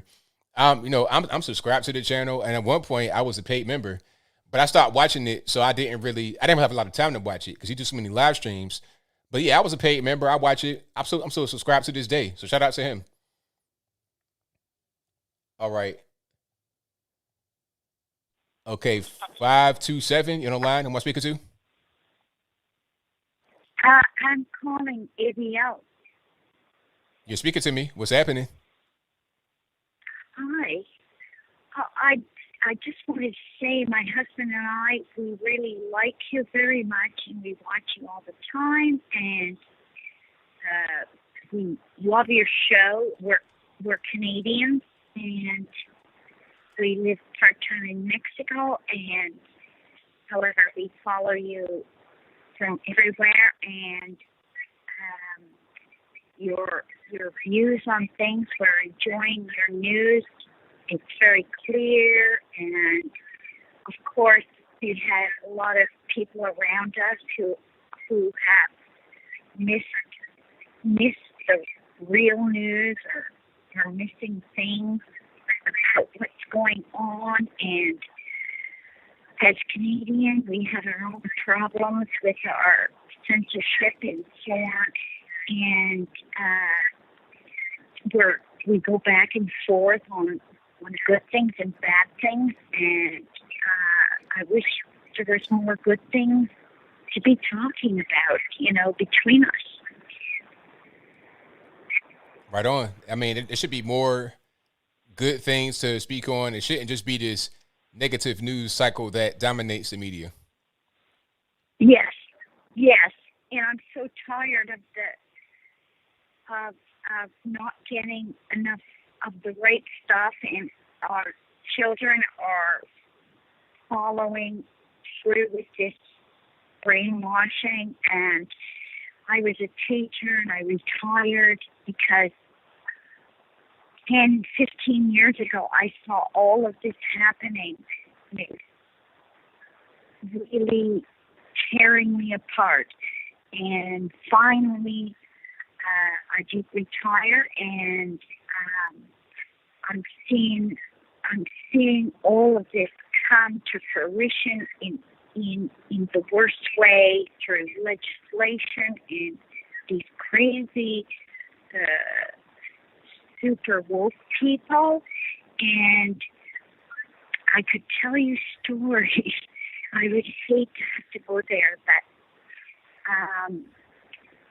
anyways, I think what you're doing is fantastic, and we're so happy you're there. Help us keep going on the right path. And thank you. Thank y'all. Leader. I love the States. My husband and I love traveling to the States. I love all you people. And Tennessee and Virginia, beautiful. It's so beautiful. It would be so terrible if all this crap comes along. But anyways, thank you, and have a great evening. Thank you for the call. I appreciate you. Okay, thanks. Bye-bye. All righty. Thank you all for being here. Definitely appreciate you guys. If you enjoyed what you're hearing so far, go ahead, give me a thumbs up on the video, like the video, share the video, do all that good stuff. If you're not subscribed yet, I don't know what you're waiting on. Go ahead and subscribe to the channel right now. And I thank you in advance for doing that. 412, you're on the line. Who am I speaking to? Anthony Brian Logan. It's a pleasure to speak with you. Likewise. What's happening? Can you hear me? I hear you well. Oh, okay. I don't know how closely you've been following these audits, but have you been following all of them in all the different states? Following what, the audit? Not just in Arizona, in New Hampshire, in Georgia. There was a lot going on. Nah, I've not really been following them. I've just kind of been passively listening to some of the updates, but I've not really been actively following any of them. Okay, well, there certainly has been a lot of big information coming out. One of them was in New Hampshire today, but there was just a constant information out of a whole slew of people coming out. And one major person is, I will say, that's helping a lot. Have you heard of Dave Jose? No. Okay, well, this man is absolutely beating down the bar by using constitutional law. Okay. But he's done a lot of good. He's been getting a lot of children back from CPS, and he's been getting. He's doing that through constitutional law, but he's been doing a lot of other good things as well. But there's a whole slew of people to follow that have just been giving great information. I don't want to name all of them. You know, it's your show.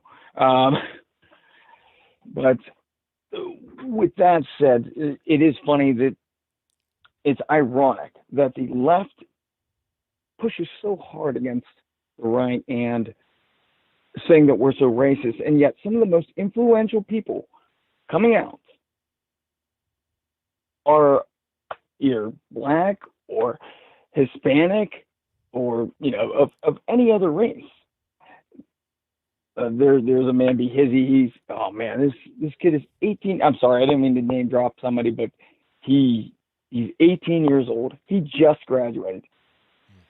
He is giving better information than most mainstream media. He's a young black man from Colorado. And Yeah, I just love him. He's very entertaining too. It's weird how they always use the race card, but they do everything that they say that we're doing. It's just projecting at the end of the day, and they feel like they can do that because they control the media, and whatever the media says kind of goes. And this goes back to what I was saying earlier. A lot of people say, you know what, the media, I'm done, because they keep putting out false information, and people are able to see that it's demonstrably false. So the credibility is just not there anymore the way it used to be. Absolutely. And I love it. I love that. It's just breaking down the wall, brick by brick. I wanted to tell you, I love your show. You do a great job. I love watching you. Sometimes I don't get the come on, Brain. Notification? I don't. Yes, I don't get the notification. Sorry, every once in a while, it's starting to get a little late. My mind just starts slowing down. But I'll let you go. You got a lot of calls to get to. I appreciate you taking my call. Oh, yeah, I'm with the Patriot Party of America. Whether or not that turns into something, we'll see. But it's just trying to gather the Patriots and disseminate information in between them, network in between them, and try and keep the lines open so that we all can kind of work together. Because the right does have a problem with that, because we're free thinkers and we tend to argue over the little things, where on the left there's a lot of unithink. Same with the establishment, I should say, but that's more a power game than it is a hive mind. Right, man. Well, thank you for your call. Definitely appreciate you. Absolutely. Thank you for taking me. I appreciate it. No problem. All righty. We got some more here. Let's get to some more. Let's go to... Hold on one second here. All right. Can I find... Okay.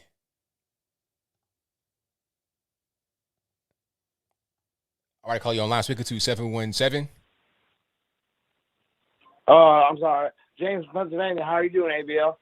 Hey, everything's great. How about yourself? All right. So I just tuned in to ABC News real quick. You see how the left is spinning the propaganda to totally demonize the right on January 6th? On what now? With the what they're calling the insurrection.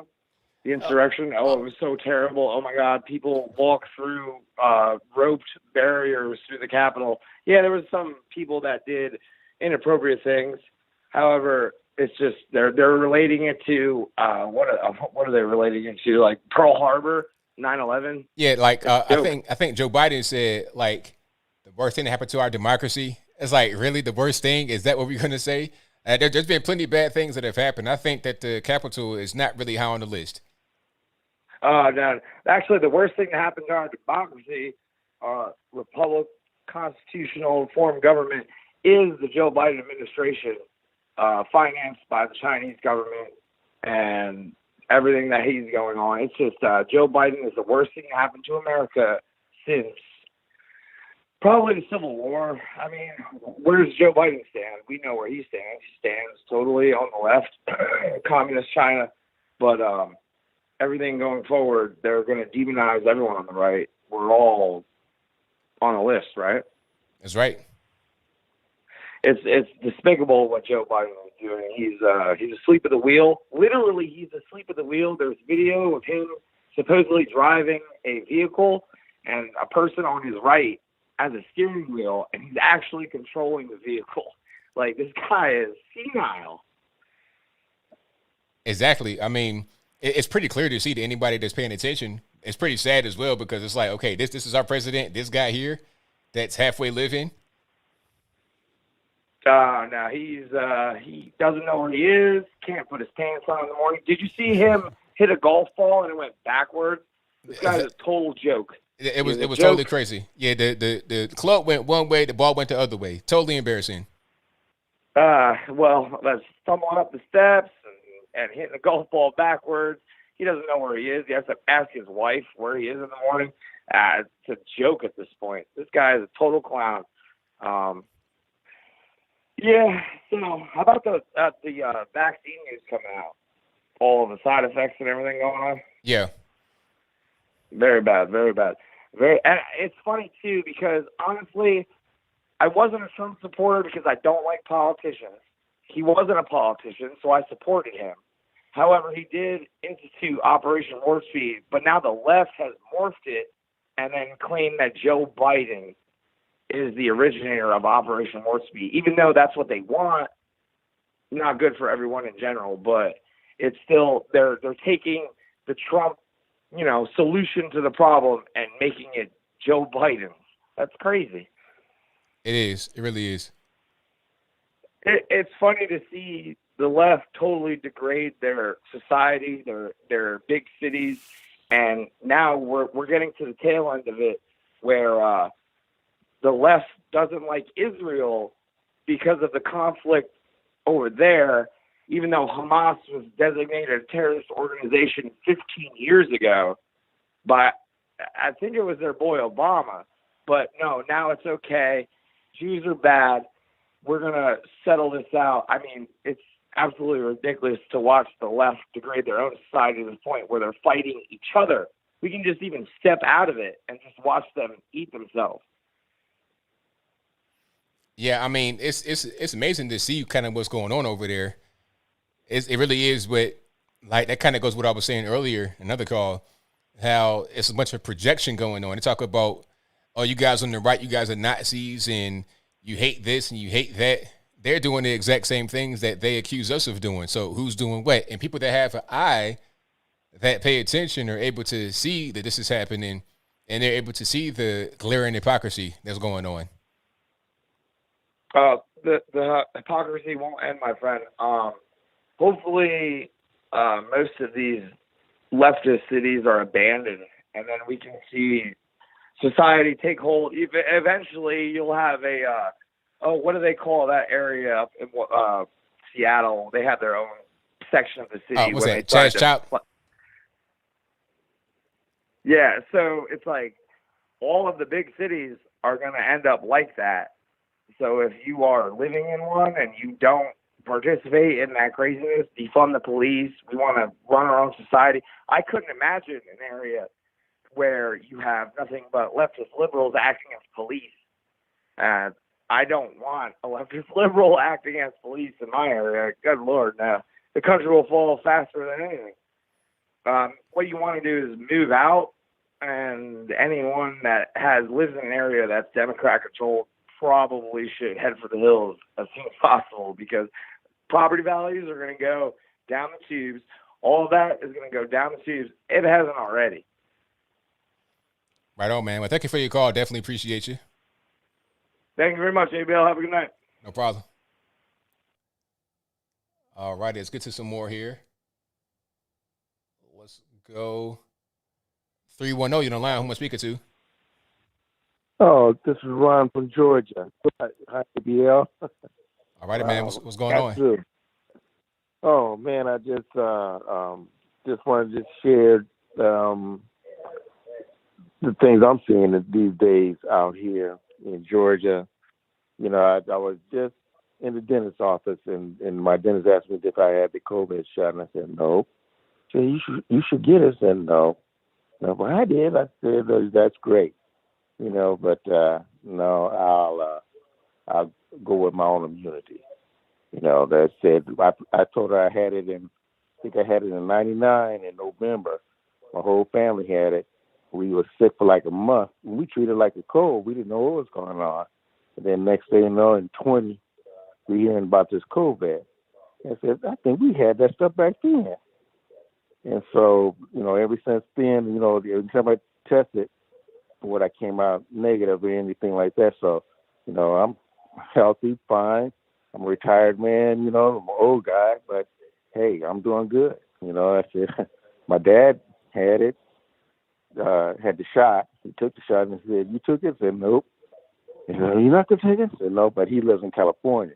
So it's a little piece just out there. So it's a little different than out here in Georgia.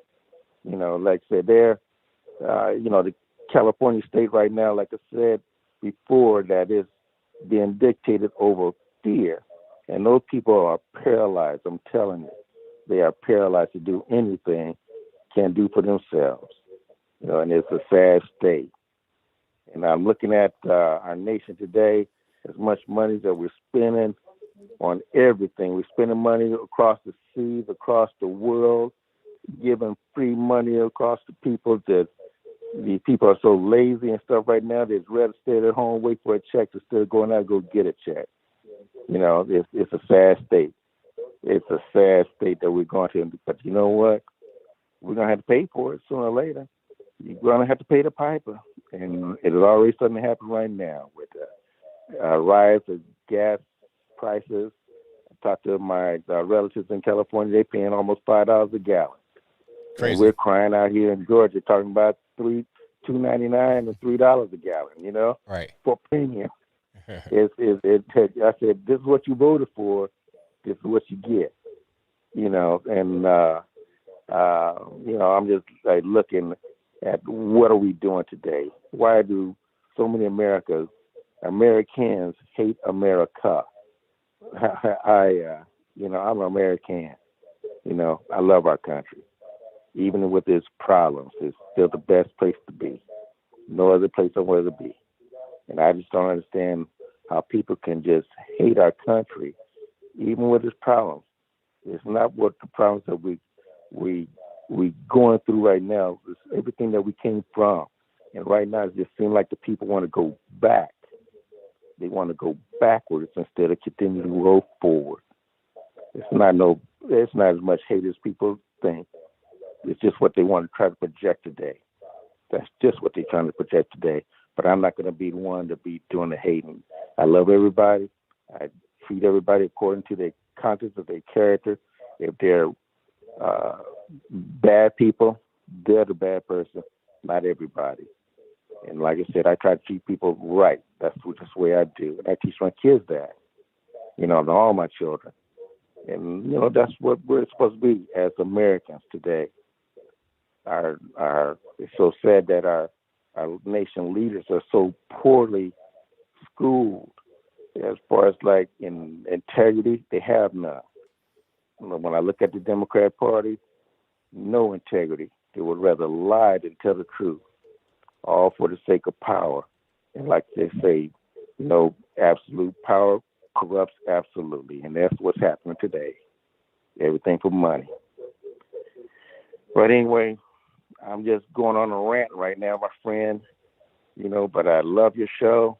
I love you. I love what you're doing. You continue to do what you're doing, young man. I really appreciate you. You're doing a stellar job.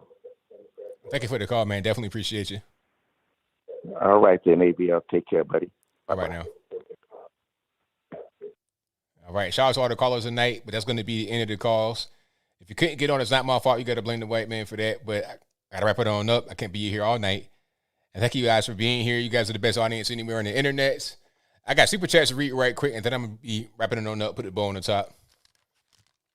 All righty. And shout out to the mods for doing a great job. We got a few trolls, and it's fine. And please don't spam the chat. You're talking about different YouTubers. Just don't. Please don't, because you got to go. No spamming. All right? Just make sure everything's straight in the chat. But shout out to the mods for doing a great job keeping them spams and trolls in chat tonight. I appreciate it. All right. So let me see. Where was I? Thank you to Raina, who says, how come no one is covering the Georgia audit?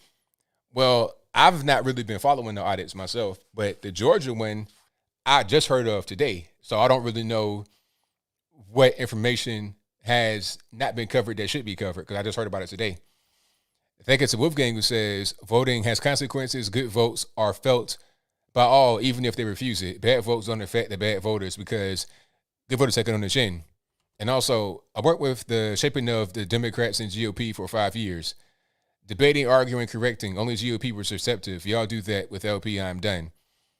Shout out to Kara Davis, who says, a Puerto Rico call made me anxious to see how quickly other countries get their rights back or what the new normal looks like. That gets to Wolfgang, who says, January 6th was mostly partisan. We knew Biden was bad. That gets to Patriot for the You Are Amazing emoji. I appreciate you for that. And that gets to Jay Worms. I appreciate you guys. Thank you. And thank you, JFL. Shout out Representative 1000. Wolfgang says, a few super chats, I'm going to read them. How many businesses will we really have? Go to trade school, sure, but also go study at a college. Liberal arts, you're going to work regardless, not lead. I don't understand where you know what I mean? Go to trade school, but also go study at a college. Why? For what? Why? Liberal arts. I mean, what's that how are you going to be able to eat that? A trade, you can do a trade regardless all the time. If you have a skill that you can monetize, that's always going to be something. I'm going to tell you, I went to school to become a graphic designer. I have that skill. I can do that right now. I design my own website. I design my own merch. I do everything. And I've not done any design really since like 2015, 2016 when they started getting, I've just not really done a lot of design. But I got a call like the other day for some graphic design work from a friend of mine from back in Virginia. So people, they still calling me talking about, hey man, can you do this website for me? I like to, man, but I don't have enough time. People still calling me for that. And I've not done any advertising. I've not really done any work in that field for other people aside from myself. But I'm still getting calls about it because I have a skill that people want. So always have a skill. If you want to go study in liberal at a college just because, if you got time to waste, then I say go for it. I mean, you could just go to the library and read some books, but that's a different story. Anyway, he also says, if you want to lead, you are only a good leader if you have taken some time to play with art, like drawing, painting, or something else. Are you for real? Also, can't play well for the future if present is bad. Do your part make the present better for yourself and others? You don't live by me on your own. Thank you to Ty Nicholas, who says, I picked cotton as a kid and I'm 30-year-old white male. Hey, they don't know about that. They don't know how people live around the country. They just think cotton picking racist. But somebody got to pick it. It gets picked some kind of way. It ain't going to pick itself, is it? I mean, I got cotton on right now. Who did that? You know, I ate some strawberries. I saw some Hispanic guys in the field picking strawberries, hunched over and getting money. But I'm eating them with my cheesecake. Somebody got to, hey, they ain't going to pick themselves, are they? Thank you to Angel, who says, great show, great work, ABL. Thank you for that. Thank you to Patriot for becoming a ABL supporter. Thank you to Wolfgang, who says, I love America and hate the government, which does not have the consent of the governed. I'm trying to love it, but I want to work on getting a studio. The lies and bliss of ignorance are evil. Thank you to Louis from Spain, who says, Demi Lovato had the revelation that she identifies as non-binary when she started to look like a FAT cow. Thank you to Patriot, who says, whites need to stop being embarrassed by being white. This is coming from an Asian American. Thank you to Wolfgang, who says, I mislabeled a white supremacist under a different alias. I was mislabeled as a white supremacist under a different alias. The Navy screwed me over, but I still love it. If you are a lefty, I am the specter. Also, the anxiety is real from fear of future, not vax. Thank you to One Hope, who says, it's all Doug's fault. Yeah, blame the white man. Thank you to Perkela, who says, when people ask me if I've been vaccinated, I say yes. Of course, it was when I was a child. The question wasn't specific. Now that was my answer. See, that right there, that's that 5,000 IQ thinking right there. I'm going to use that. Is that you got the vaccine? Yeah. Which one? I forgot. It's been a while. I don't know. I'm talking about when I was like a little boy in the nurse's office in school. Yeah, I got it back then, but you ain't asked me all that. You ain't asked me, did I get it recently or not?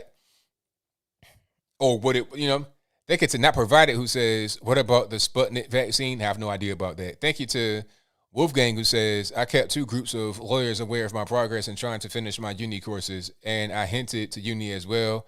Open inquiry policy, RN 3 months. Thank you to Wolfgang, who says, election audit is not over. Government is getting worse. Thank you to Wolfgang, who also says, with loved ones all over America and the world, I do not have the luxury of ignoring America's decline like some of us here do. No shower here. Thank you to Liza Jean, who says, why hasn't Trump spoken up about patriots in jail after January 6th? I just don't get it. It seems more important to brag about future rallies. I don't know if he said something or not, so I can't speak on that.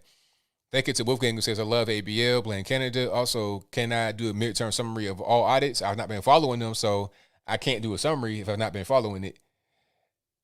Thank you to, like I said, I want to wake me up when it's over, and then we can see what the results are. If there's results of the audits, then I could do a midterm review on that for sure. But the intermediate, like the in between time, I'm not interested at all. Thank you to Charles Turner Jr. who says, ABL, isn't it true that the vaccine might only reduce severity of symptoms and not prevent one from catching it or giving it to others like you said? Why are some pushing it so hard? That's what I read. It said that it could not prevent you from catching it, only from having severe symptoms. You know, there was an outbreak in a nursing home where everybody got it, but only one person died. That's basically what they're trying to say. It's going to reduce the symptoms. But I could be wrong. If I'm wrong about that, let me know in the comments. I think it's Wolfgang who says Nashi was anti-fascist, which is still fascism. Thank you to, okay. You're just not using, I got it. It's the NAZI, put it like that. Thank you to Frank Dest who says the MSN pushing this vaccine so badly that every other commercial is about with the vaccine, and now cartoons to make kids take this vaccine, all drug dealers. Thank you to Wolfgang who says I'm disabled. America has tried, and that's fine. However, there's a better way than what everyone else thinks. I'm stuck here. Burton, thank you to Brandy who says left says we live in fantasy land, but they have 100 genders. Male, female is a choice. Potatoes, president. Men have babies.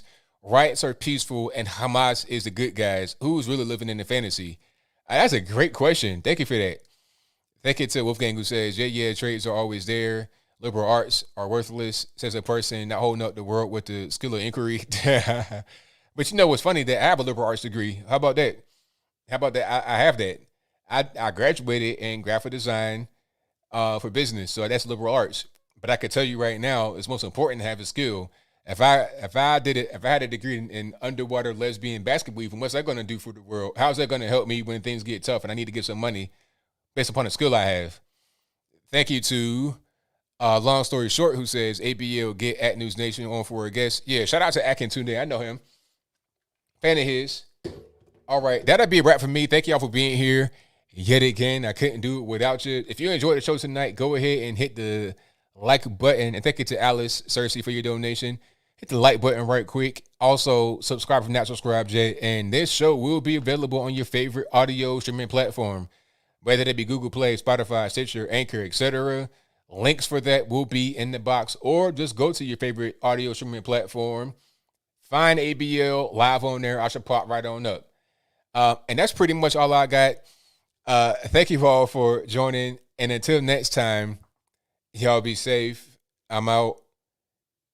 And peace.